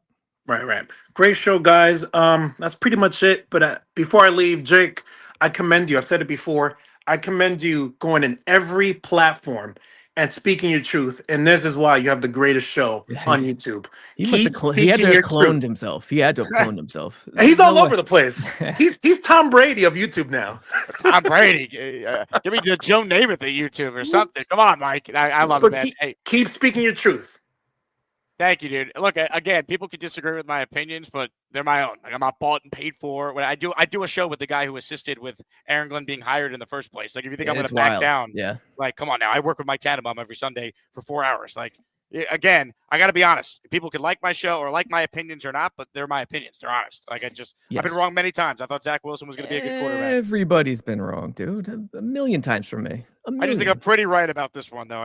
There's so much overwhelming evidence that this head coach here is never winning with the Jets. For those who worry about being wrong and right, you grew up in the wrong era. You grew up in the first take era. You gotta smile a little bit more. It's not the end of the world. It really isn't. You just do the best you can and say what you think. That's all. That's it. Frankie says you can make the argument Glenn's the worst head coach in NFL history. I won't go that far, but Frankie's fired up. Hugh Jackson went 1-31 through his first 2 years and actually got a third season, which is again, I don't want to encourage him, but I'm doing the best I can. If it was 20 years ago, I think Glenn might have been a good coach. Agreed. His practices make sense, but there's too much emphasis on things that are not the focus of what wins in today's NFL. If Herm Edwards were to coach like he did with the Jets in the early 2000s today, he'd be terrible. He would be awful. Yet, Glenn and Herm are very similar in a lot of ways. So, do that. Discuss amongst yourself. Do that with what you will. Parcells too. I don't know if Parcells would be great in the modern day. You would have to adapt. Correct. If Parcells coached the very way he did with the Giants, Pats, Jets today, he would fail. But Parcells, he was a master of adjuster and understanding. He was very aware. He understood the landscape. He would probably adjust. Fighter Jet in our raffle for 2. Let's get some gifted memberships here. I'll gift one coming up. We need some people in the raffle. If you want to win a Jets jersey at the end of the show and enter our weekly raffle on Friday for the 3 signed items. Fighter Jet says, I was in the stands the last time the Jets were in the playoffs. AFC Championship game against the Steelers, January 23rd, 2011. I was 26. I'm 41 now and a season ticket holder. Still feel like it was yesterday. Man, God bless you for being a season ticket holder still, Fighter Jet. I hope you get to see a home playoff game at some point here, but it's been forever, man. I mean, the last time they won a playoff game, January 16th, 2011. It's a long time ago. Yeah, and good point. Good comment by Leon is him. Parcells coached the coaches. Very true. And I think that is a big focus for Glenn right now. Here's the problem. Play calling. The value of play calling, it has just gone through the roof, and especially offensive play calling. Defensive too, But that's the difference. Play calling back in the day, I thought was overrated. People lost their minds on Paul Hackett, the older Hackett, which I did too. I got frustrated with him at times. A lot of draws, a lot of screens. He understood Pennington's limitations. It's a different world. You can coach the coaches. It's hard to put together a staff. It's hard to find good coaches. But mainly the play calling has gone through the roof in terms of value, the offensive play calling. I think that's the big differentiator. This one's from Bino. If Las Vegas wins, AZ strength of schedule 0.83, they get number one. The Raiders have number one. Yeah, it's locked, on right? lock. It's either them or the Giants. Like that's it. The Giants either lose and the Raiders win against the Chiefs. The Giants would pick one. The Jets could move up to 2 if they lose and the Raiders or the Giants win again. The Jets can't get the 1 though. What's this chat going to look like if the Jets win Sunday? Oh my God. Oh my God. Imagine. And the only way they would win is because the Bills just rested everyone. Like, Mitch Trubisky threw like 4 pick sixes or something crazy like that. Yes. They don't get any turnovers. So like now what's going to happen? I don't know. Yeah. Rangers 2, Sabres nothing. Final score 2-0. Safety by Jermaine. Can't you see the Jets winning Sunday? Dear God. That would be amazing because it would wash away the Glenn convo immediately. And, then the draft stuff, everyone's going to have to vent. Naturally so. Understood why. I'm sorry. I shouldn't have brought it up. 9.5. Not the craziest line. We don't know how long Allen will be out there. Yeah. Artie says, Chuck Wagon, don't shave the dome. Trust me, women will drool all over you, just like Beast. Fire AG.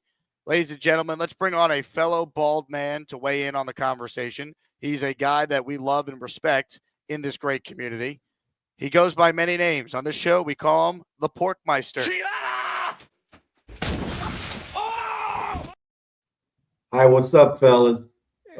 Yeah, he's bald. Oh, yeah. Yeah, go bald. I did it probably about 20 years ago. So you look ahead good. Of the curve. Ahead of the curve. Love it.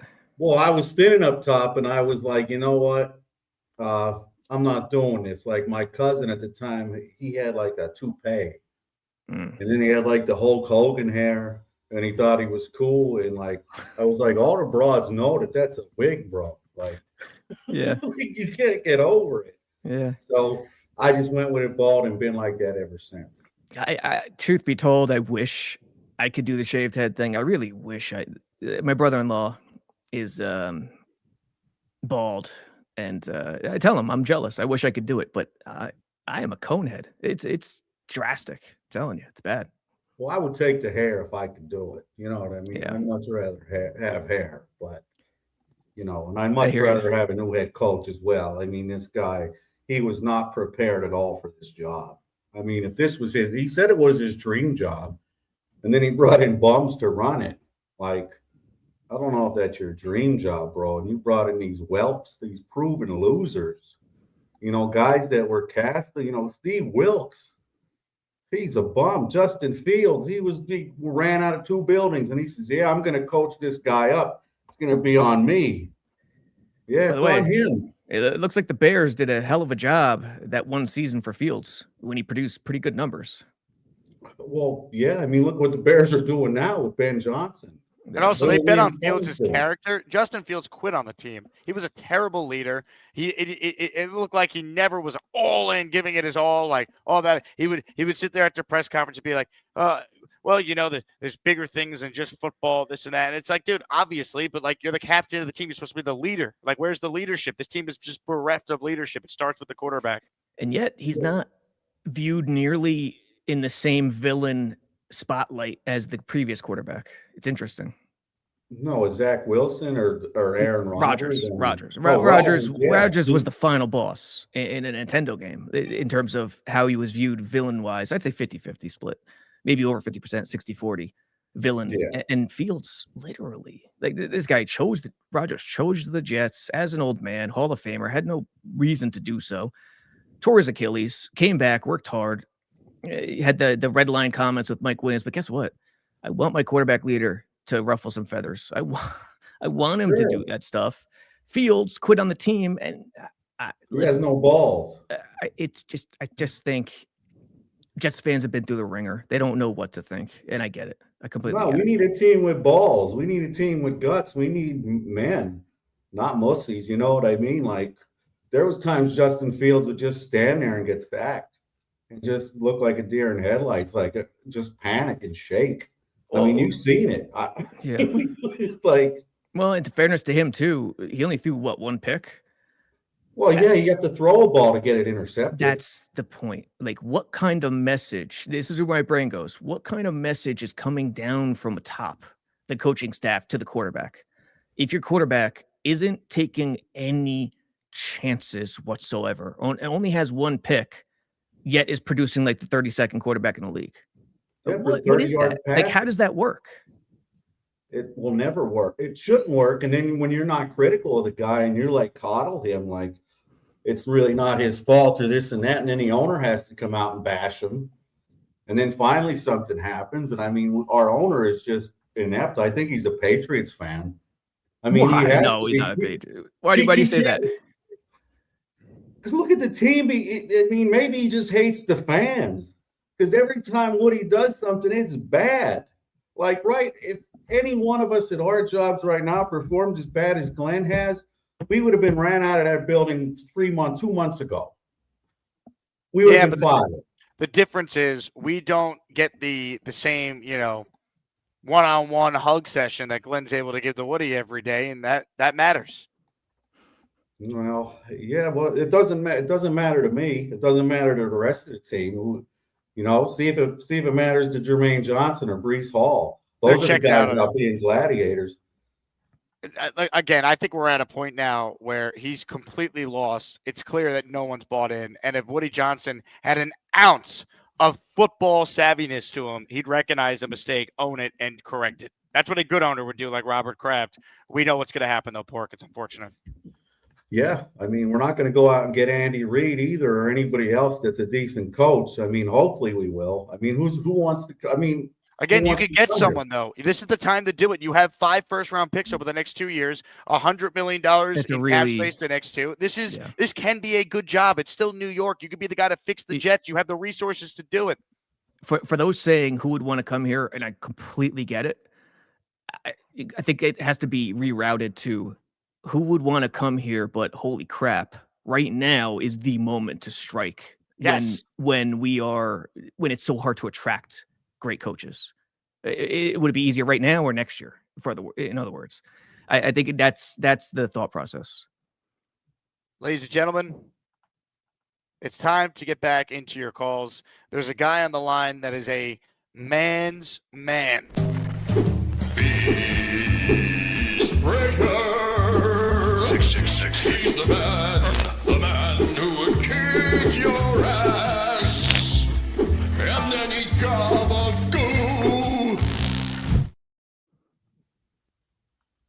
What's this cup right here? The chicken cup. Are you peacocking today? What are you doing? No, that's not no peacock. That's the chicken cup that I got from Big Fella yesterday. I don't see no integrity in this team. This team is soft as a t-shirt. Hanes t-shirt. Embarrassing. When I was growing up, I think it was 12 or 13, the Jets looked like a hungry team. They were hungry. They were like sharks in the water. When sharks smell blood, what do sharks tell you? Get out of the water or get eaten. Example. You haven't seen Jaws, have you, Robbie? Of course, man. Jaws. I've seen Jaws. Come on now. Jaws was a bloodthirsty killer. He ruled the Atlantic Ocean. Beast, we're gonna need a bigger boat. You're gonna need more than a bigger boat. You're gonna need 5 times the size of a boat. This is why our boys are too soft. We need to get it like Jaws almost. I'll give you a hint. Jaws, Freddy Krueger, Jason, Terminator, RoboCop. What does those 5 tell you? They were killers. Yeah, but I hug him every day. I hug him every day. Dude, Jason used to attack when kids were having sex in the cabin. Come on now, who does that? What does those 5 used to be bloodthirsty? Our team is not bloodthirsty enough. Calm your freaky down. Team is too soft. Soft. That is weak. That is cheap. Narrow-minded. Not good enough. Doesn't pay the bills. It doesn't put food on the table. It doesn't pay your bills. It don't pay your phone bill. It doesn't even make your car payment. You want to earn money. You want to be here. You want to be here. I'll tell you how you're gonna be here. You gotta work hard to get here. And I'm talking. This ain't no laughing state. Sure.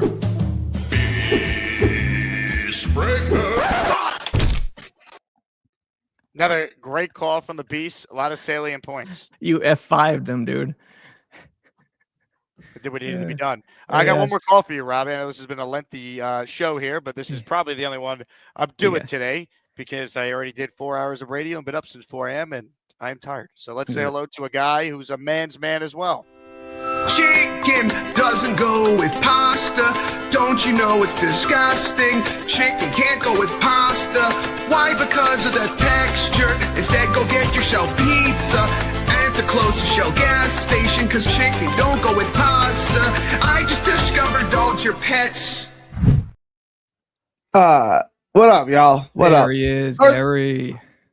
First off, Jake, I like the hour later start. You should consider implementing this moving forward. I don't really wake up and start going till 9 a.m., so I really can't call in the early show because I'm just like starting my day. I'm getting everything in order. This hour makes a big difference. I like it, but that's just one man's opinion. I would say don't get used to it because I'm typically not doing 4 hours of radio before I start my day here. No, I hear you. I hear you. How's it going, Robbie? How's everything? I haven't talked to you in a minute. How's everything going? Hanging, Gary. What's up with you? Anything new? What's going on? Same old. Yeah. Yeah, everything's the same. I want to talk about getting the first pick in the draft, which we can't get now. Yeah. It's a blessing in disguise. Other than Joe Burrow in 2020, I guess that was, it really hasn't, 2019, whatever year, it really hasn't worked out. Kyler Murray, Jacksonville got it 2 years in a row. What did they do? Right? Like it really, it doesn't mean anything. I'm going to quote a very wise man here in Jordy Fernandez. We're going to have a good pick because wherever we pick, we're going to draft a good player and we're going to coach them up and they're going to help us win. Like, I really don't like, if we win, we're not going to win. But I don't care if we do because we're still going to have a good pick. There's still going to be plenty of good players available. And we just need to draft one of them. Like if we draft that 3, 4, 5, 6, or whatever, there's going to be plenty of good players in those draft positions. Maybe not a quarterback, though. That's the thing. Like when you look at the number one picks, Trevor Lawrence is having a great season. He's been very up and down. Joe Burrow in the last 7 years is really the only one that's hit. Kyler Murray, like these guys really haven't hit. Like these guys looks pretty good right now with real coaching. Yeah, he's got a 58% completion percentage, and they play a dink and dunk offense. They're making the good, most of the limited. He's playing well. Compare his numbers to Josh Allen in year 2. They're identical. He's on his way. He's going to be a good player. You see comparisons between Caleb Williams and Josh Allen. Their numbers are identical. As a player. In terms of scramble, make something happen, desperation mode, yeah, like it's very valuable. I think they could be compared that way. Okay. I don't see anything. Never been a Caleb guy, so you want to see anything in Caleb Williams at all. Gary, I understand your point. Ben Johnson took the job in part because of Caleb Williams. He obviously knows offense. He thought the world of Caleb. Ben Johnson's doing a great job with him, but he's doing a great job with a limited quarterback. That's my point. It's like Caleb Williams is replaceable by 15 other quarterbacks in the NFL. 15? Like he's not anything special. He's in the bottom 16. I don't know. Quarterback plays real bad. I get you right now. I get your point. I don't know. Yeah, I understand your point. And you know what's funny? If they had a coach in place that I felt really comfortable with and they understood the landscape, I'd be all over the draft positioning. I would be on pins and needles. It matters. Listen, of course you want better picks. Everyone does.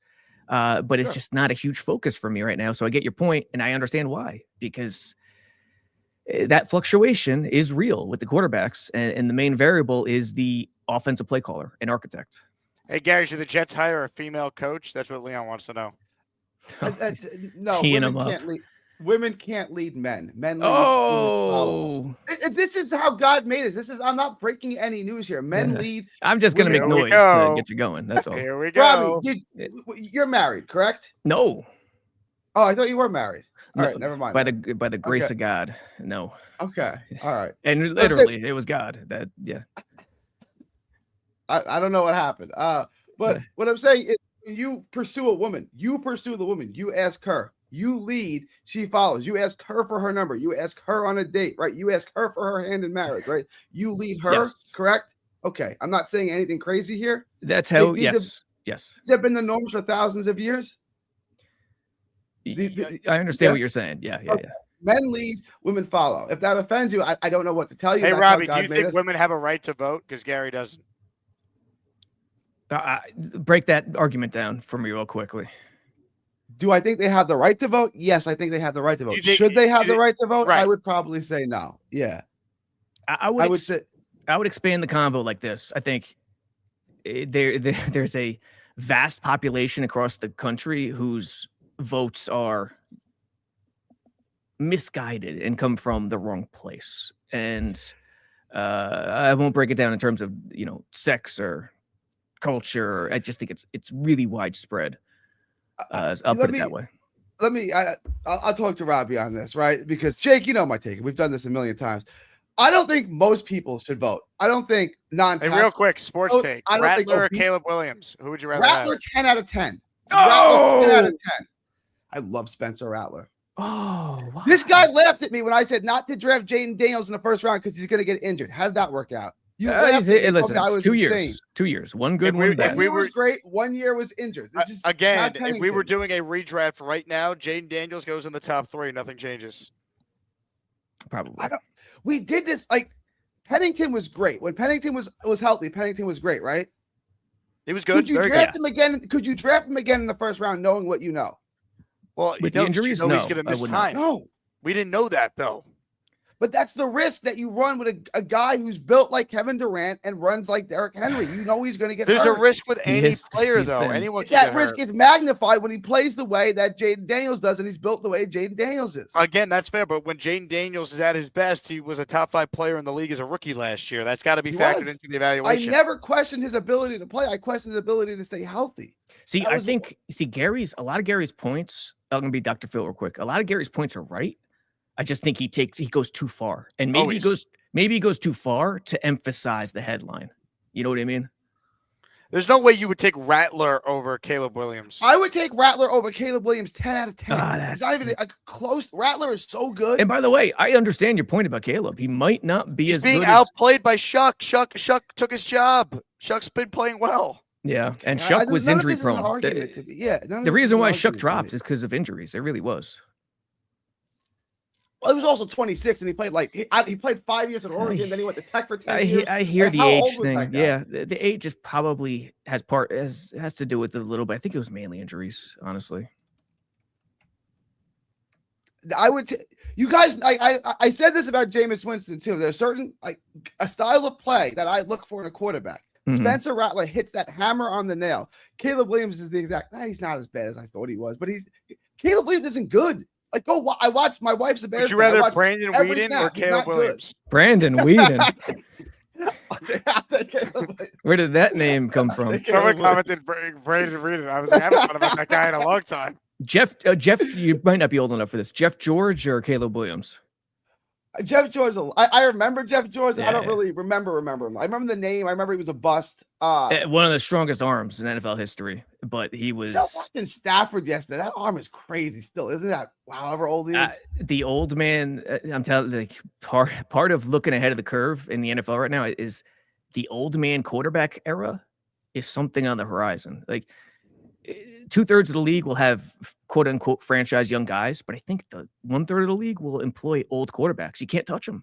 They can play. You just can't touch them. I feel like they know how to play the position. What Rivers did is alarming for the rest of the NFL, that he could come in on 2 weeks' notice with a dad bod if they're not playing for 5 years and look that competent.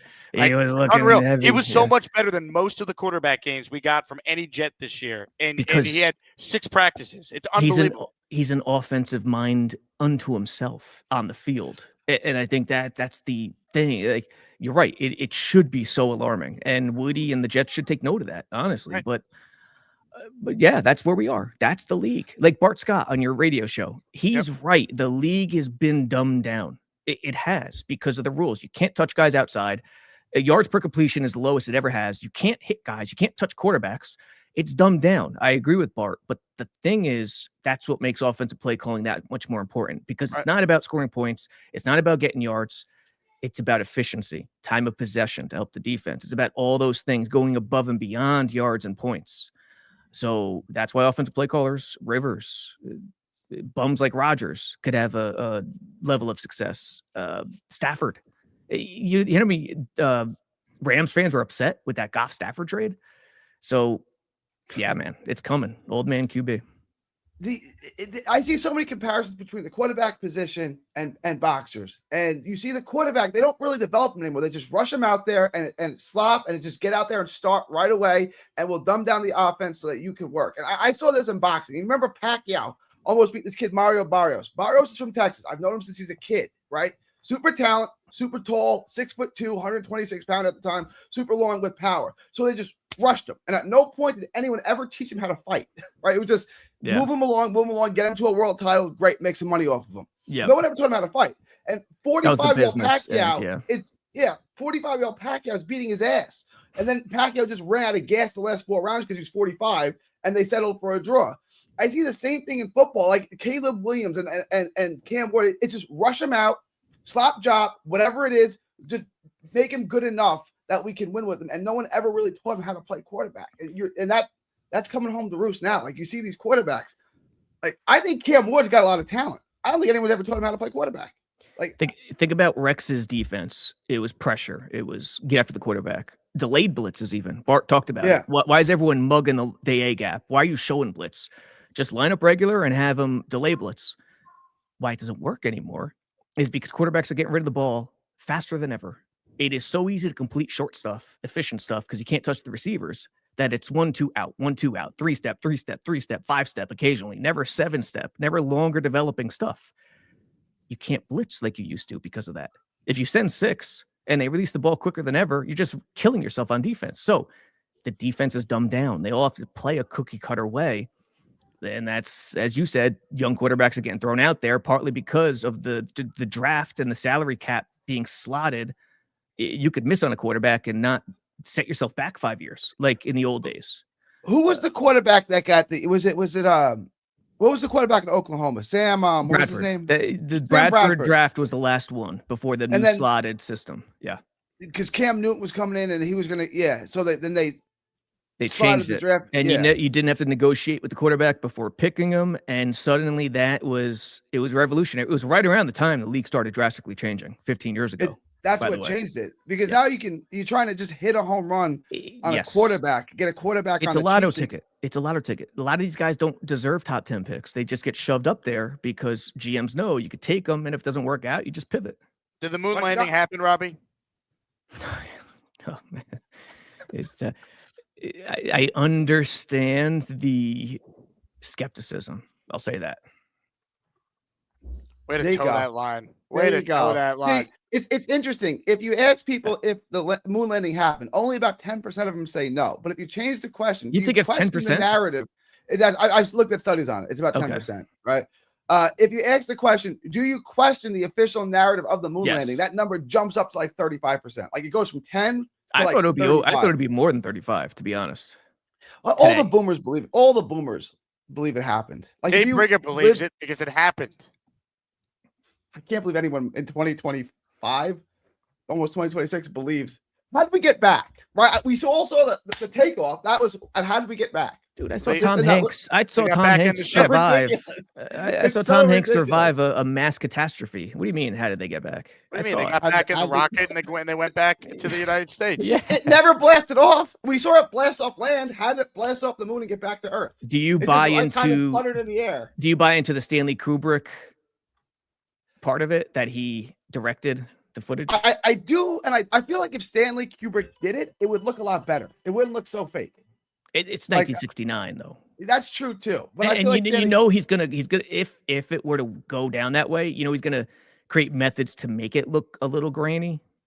I'm giving you fuel. I love it. It's just he's gonna make it look questionable too. So You don't know. The phone call from the moon. Can you take your cell phone in 2026 and call the moon? That's extraordinary. I call the moon all the time. It is. The moon have ears. This is like, I can't believe anyone believes this. Dave Brigger says, not this again. Nick, I would love if someone could walk on the moon. It just hasn't happened. I would love if it could happen. So that was the answer, Nick Shine's question. What's more likely to happen? We walk on the moon, or we make the playoffs with Aaron Glenn as our head coach? Oh wow. I don't think there's any walking on the moon. I don't think you can get there. So I would take the other. I would take whatever the other side of that is, and making the playoffs with Aaron Glenn seems impossible, but it's less impossible, I would say, than walking on the moon. I just don't think walking on the moon is possible. Interceptions don't matter if you throw enough touchdowns. All right. That's scary. Now, Robbie, I got one more call I feel like you need to be a part of, all right? Yeah. And I'll let you run. I'll stay on for the raffle and all that. Ladies and gentlemen, it's time. It's Mad Max ain't yapping about Jets. That boy, he's jamming. He's standing, freaking dancing, wall smashing. I'm Jake Asman. If Mad Max ain't ever stop yapping, that boy, he still be dancing. Then call Jake Asman. He got an orange wall.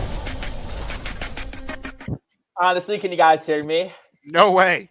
Oh man, Robby Sabo, Robbie, very bad. That was a very bad Jets loss. Embarrassing.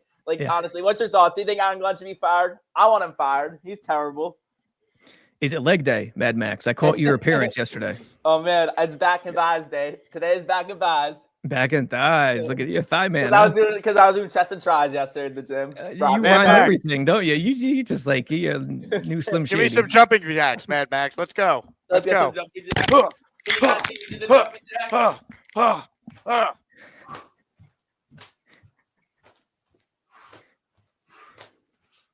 Did you guys see me do jumping jacks? Honestly, no, I'm blind. So I don't have eyesight. Max, you have to come with a disclaimer. You need a disclaimer on the screen. Man. Honestly, disclaimer should be fire Aaron Glenn. He's terrible. Hey, Mad Max, can I give you some advice, though? You can't be trying to cuck Nick Shine's viewers. I saw what you did on his show. That's not what cool. happened. He tried to cuck Nick Shine's viewership. Don't do that to Nick. It was bad. Never. It was bad. You can't do that. You can't be going around cucking a man's viewership, all right? This is our livelihood. What was the method? I don't even know the method. What I was trying to get so many viewers on my new. You tried to steal Nick Shine's audience. Nick is a friend of mine, and I have to speak up on his behalf. I'm not in. Listen, I'm not part of the YouTube community. Hi, Max. Let's talk about the Jets today. I've come across your YouTube channel, and several years ago, you were making videos. Welcome back to my YouTube video. When do you think Adam Gase will get fired? I think he's getting fired week 11. And when you would talk in those videos, you were calm, you were relaxed. His players do not like to play with Gase. What drugs have you been introduced to since entering college that make you so damn hyper? He's a terrible head coach. A few moments later. I'll be going live. Max is New York Jets 8572. I'm gonna hop off, and any of you shiners, if you guys want to call in, I'm also doing the call-in. I pinned the StreamYard. I pinned it to chat. So if any of you shiners want to join after the show, I'm doing my own YouTube show. Max is NY Jets 8572. You're gonna wait for my show to end and then go live? What time are you going live? I'm live. Okay, but what time? You're on the show. I'm live now. I'll be on for maybe like an hour, so maybe like if some shiners want to join, I'll definitely get some shiners. Trying to steal my crowd now? You won't even wait for my show to end? You're trying to steal my crowd? Sounds good. A few moments later. Gator, remember the channel. Does Mendoza suck in his bowl game? Jump over to @GatorJets now for a live show, and we'll discuss. Well done, Gator. A few moments later. I don't even know how to introduce this guy. He's just trying to be a thief in the night and try to steal the chat. He's here to double down. Oh, man. Can you guys hear me now? Honestly, I decided to redo it because, so I'm redoing my live stream. So I'm going to do it now at 9:45. So I'm going to get some more people in the chat. Next is New York Jets 8572. At 9:45, I'm going to be going live again. Any shiner who wants to go on the show, I'm going to pin the call-in link for the StreamYard link, and I'm going to be going live. I'm going to talk about how the Jets played today against the Patriots, honestly. 9:45. Next is NY Jets 8572. 2,000 years later. Gator, enter the studio. Hey Max, can you hear me? Yes, I can. What do you want to talk about, Gator? You want to talk about the game today? No, just real quick, I wanted to talk to your chat because I'm about to start a show over on my channel, all about Bigfoot. If anybody in the chat wants to come over to my show, it's at Gator Jets. I went to Nick's show and I let his chat know, and now it's coming here to let your chat know because my show's gonna start at 9:55. So if you're in here, you can come over to my show. What's up, Nick Shine? Can you? Hey, I'm here to just say that I'm doing a show live that's been on since 8 o'clock. And I just wanted to let all the Maximaniacs know that if you're watching Max's show now, come over and watch my show, the Nick Shine Show. Wait, Nick, I was here first. My show on Bigfoot Stick is over on Gator Jets. Now you're after me, so I don't know if that's fair. Well, Gator, I respect you a lot. So I will pause my show until your show's done. Okay, Gator? All right, because I'm going at 9:55. Max is 9:45. I'll go at 9:56 and a half. I'm going to need at least another 3 minutes to finish my That's what she said. series on Bigfoot Stick. I mean, finish your show and then get all of your subscribers onto the Mad Max show. Yeah. All right, are we set? You're set. So I'll go 9:59. That's as much as I can do. Just pause it. All right. get all the shiners on this show. Thanks, honestly. Max. That sounds good. So it was embarrassing today. Unbelievable what Mad Max tried to pull there, Robbie. Unbelievable. Okay, I could talk about this video for a day. Number one, Gator adding Nick's reaction. Just 2 seconds of silence. I nearly soiled myself.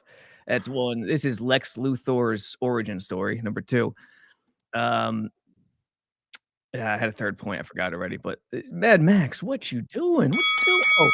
Oh, Nick.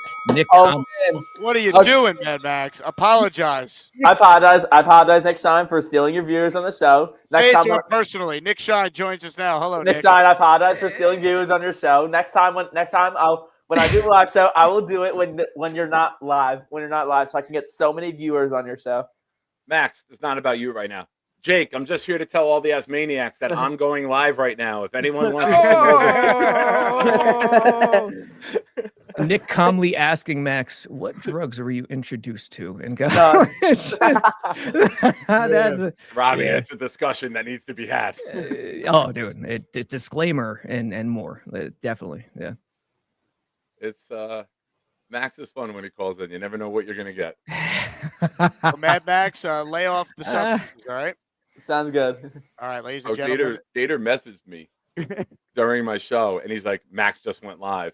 I had Genergy call in on my show, and I was like, Jen, I need you to carry the show for 2 minutes. And I popped in during Max's show while I'm live to join Gator. So shout out to Gator. He put that together so quick, man. Yeah, What do you guys' opinion on me doing a backflip through this orange wall?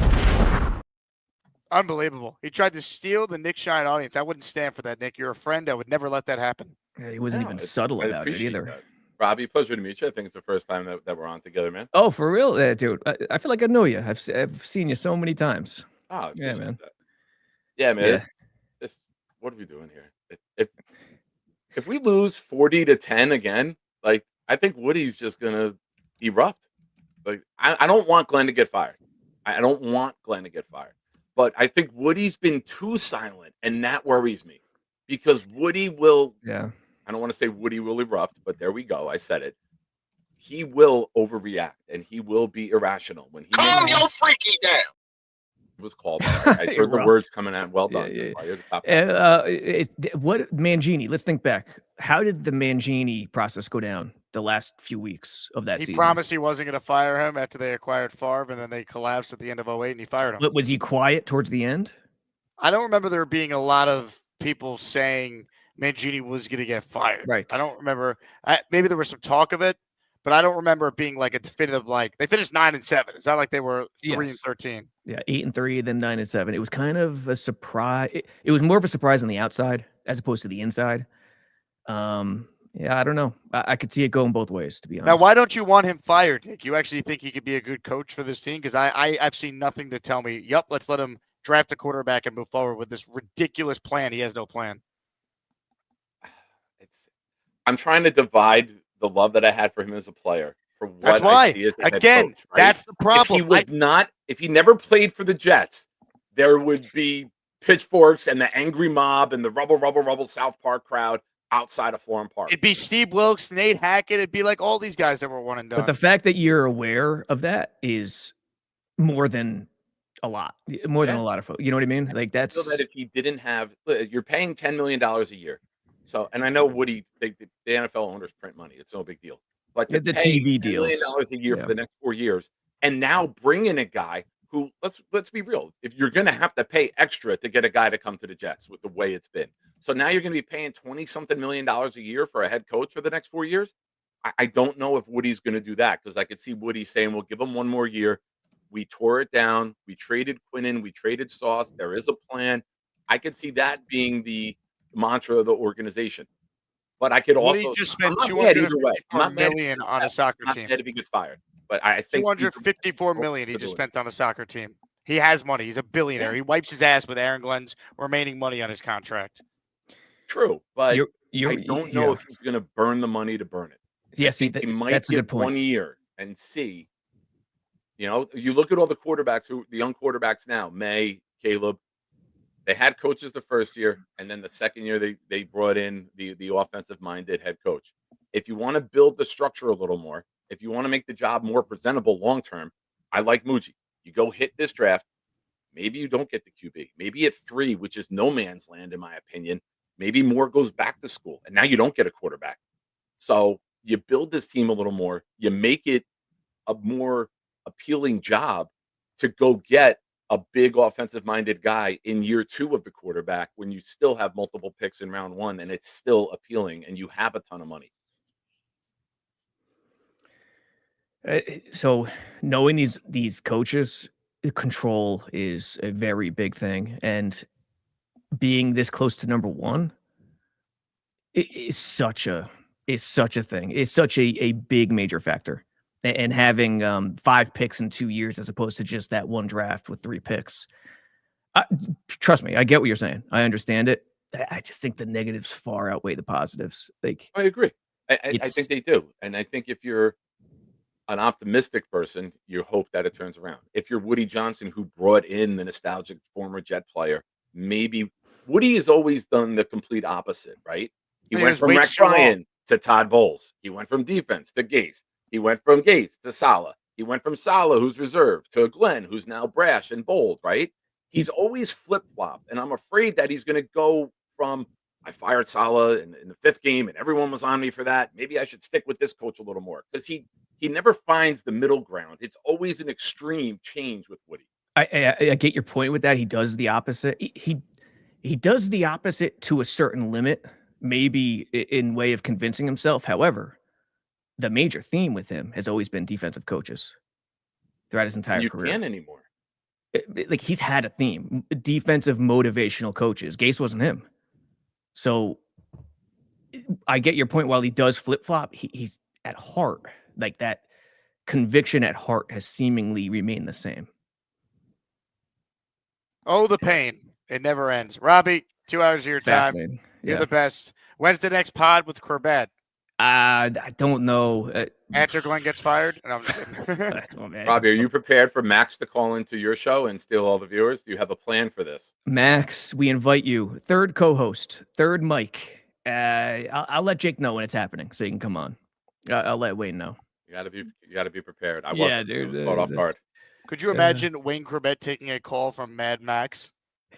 That'd be something. That conversation. Oh, Oh my God. Is the question. Good God, if that is what he would have to deal with. Good God. On that note, Mr. Sabo, you're the man. Talk to you soon. All right. Later, guys. Pleasure talking to you, Rob. Nick Shine, any final thoughts here as I count up these raffle names? Man, it's gonna get ugly. It's gonna get ugly. I think the off season's always the most exciting part for a Jet fan, because we can't lose games, right? Like, you're looking ahead, right? And in terms of being a content creator, there's going to be the defensive coordinator hire. First, you got to worry, does Woody get fired? Does Woody fire Glenn? Then you got, if he doesn't, the defensive hire. Then you got to look at, are you going to tag Brees? Then you got to look at the players that we bring in free agency. And then you got the draft. So the season sucked.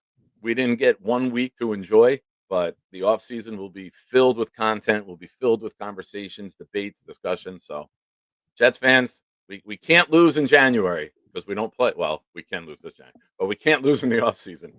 It's going to be ugly. We lose 40-6 on Sunday, and most of it's Buffalo's backups. I would expect something to happen that night or Monday morning. If they lose 40-6 with Mitch Trubisky carving them up for most of the game, what are we doing? I think it's to be determined. I don't think it's either way. I think a good showing. I think players playing harder, and I think that a better game plan. Good luck. Take some chances, and have Cook. He won't throw the ball over the middle of the field. Let's run more Everything's fake outside. punts on the same drive. Why not just go for it? You're 3 at the time 3-12. We run 2 fake punts on the same drive. Just amateur hour for this coaching staff. Yeah, and I think McNamara was the only one to complete a pass over the middle the other day on the fake punt. Like Cook just looks outside. There's no even reason to cover the middle of the field. He can't process it. For everyone who wanted Brady to cook, it's like Charles microwaving a pot pie. Like the cooking is horrible. This is why he was undrafted.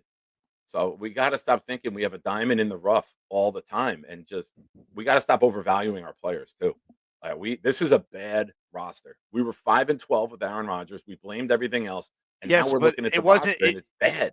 It's not just that though. Like this is far worse than we could have imagined. They had Nick Folk on last year's Jets team. They're an 8-win team. Like Nick Folk is the reason why we have 3 wins right now in large part. Let's not discredit that. They took a team that had some talent on it, and no one got better. They all regressed. Quincy Williams forgot how to play football. I'm supposed to believe that. Jamie Sherwood, who was the team MVP, forgot how to tackle now. Like, again, the coaching on this team is horrific.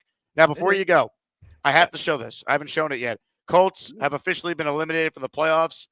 Your thoughts on this graphic? Charles did his job. A couple weeks ago, he tried to come back to the Jets, and I called him up after seeing that announcement on your show, and I'm like, absolutely not. You have work to do. I have the Colts losing out, and I need you to complete the tank for them. Don't forget, they were 6-1, and on Tankathon, which we were monitoring already 7 games in, they had the 32 pick, the 32nd pick. Since then, it's been a complete free fall. Thank you to Charles. They're 2-7 since Charles declared his allegiance. The Gorman curse, baby. Now root for the Patriots next, Charles. That's the key.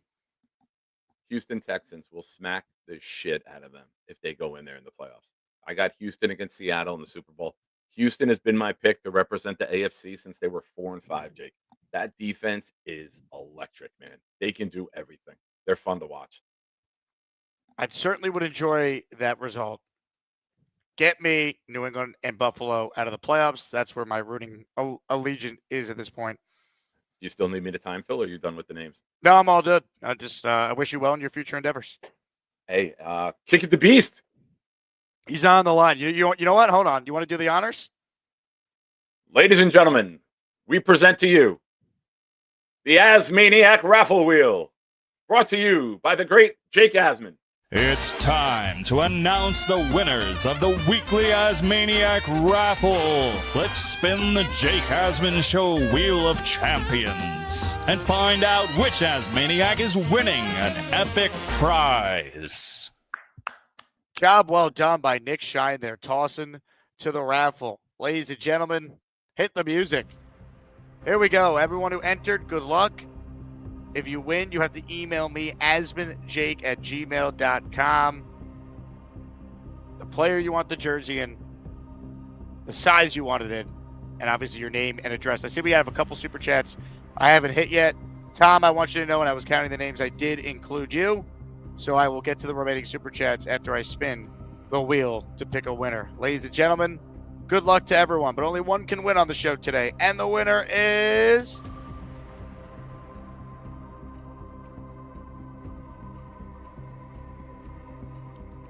Colin Wolford. Yeah.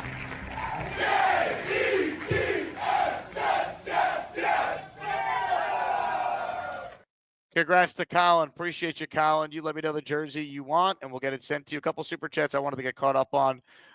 This one's from Doug. Wouldn't it be so? Oh, we did that one, actually. Hold on. Maceby says, Jet Central said the Pats game was a tank job. Glenn safe. Jake, would you ever have him on your show to discuss the Jets? He's good. Yes, I like Ian. I've had Ian on before.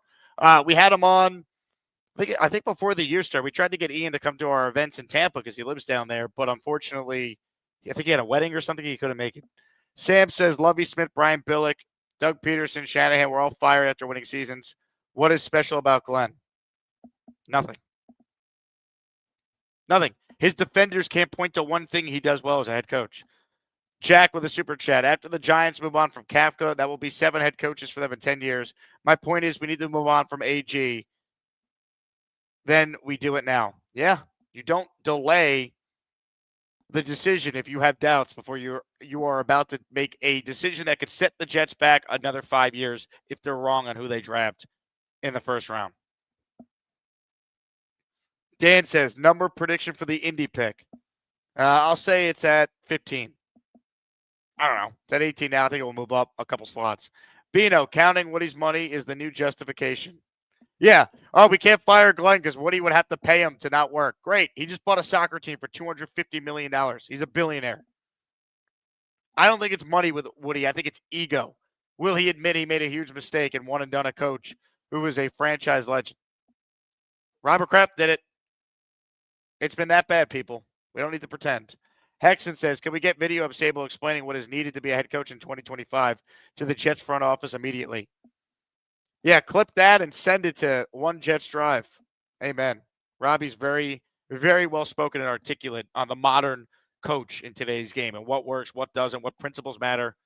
It's all about being game plan specific and being able to adapt, not have our brand. Don't be so rigid. Don't be so stubborn. That's not the NFL today. That's not what wins. We're focused, again, always on the wrong things with this organization. Let's not interview Mike McCarthy because he might suggest to keep Rodgers. What a flawed process you had from the beginning. Dumb.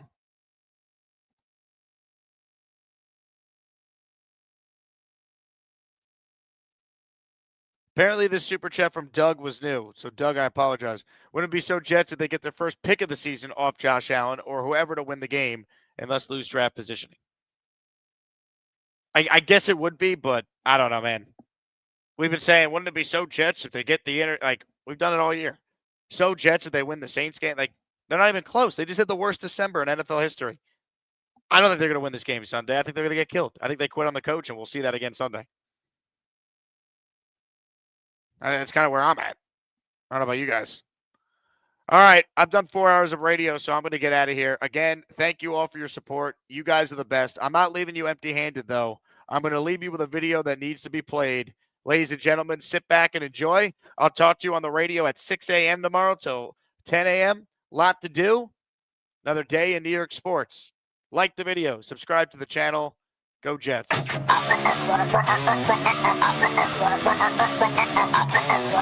wanted to jump up on you, asshole. I wanted to jump up on you. I wanted to jump up on you, asshole. I don't want to jump up on. She's very attractive. I don't want to talk to people with low ideas. Not that I want to jump up bones, but you're very attractive. I don't want to jump up. I wanted to jump up on you, asshole. I wanted to jump up on you. Can I say hello to my lover?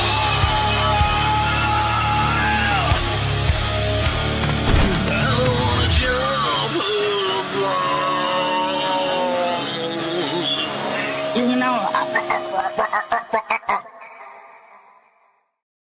I'm back. I missed a super chat from Frankie. No super chats left behind. If someone starts a GoFundMe to hire a pilot to fly a fire Aaron Glenn banner over One Jets Drive, post a link. Listen to your fan base, Woody. All right, Terry, we got that. I think we're caught up on the super chats. Uno, when you watch this, because you're clearly watching the show on delay, you'll see the raffle has already happened. I will put you in the raffle for the weekly prizes, though, for 2. On that note, God bless America. God bless the Asmaniacs. Jets, Jets, Jets, Jets. People think I don't want to work, which is not true. I just had a bit of a nap not too long ago, too, so that didn't help. Love it, dude. You're talking about how people don't. You can't say that people think you don't want a job and then say that you came off a real good nap. It's a hard 2 sentences to put together, Charles. It is. You got Jake off the camera. How do you not see the irony of that, Charles? This is why Charles is the best of the best. Oh, hi. Jake wants me to ask you to click on the like button. That's right, Lane. And if they don't subscribe to the Jake Asman Show, this team may never win another game. Let's go, Jets.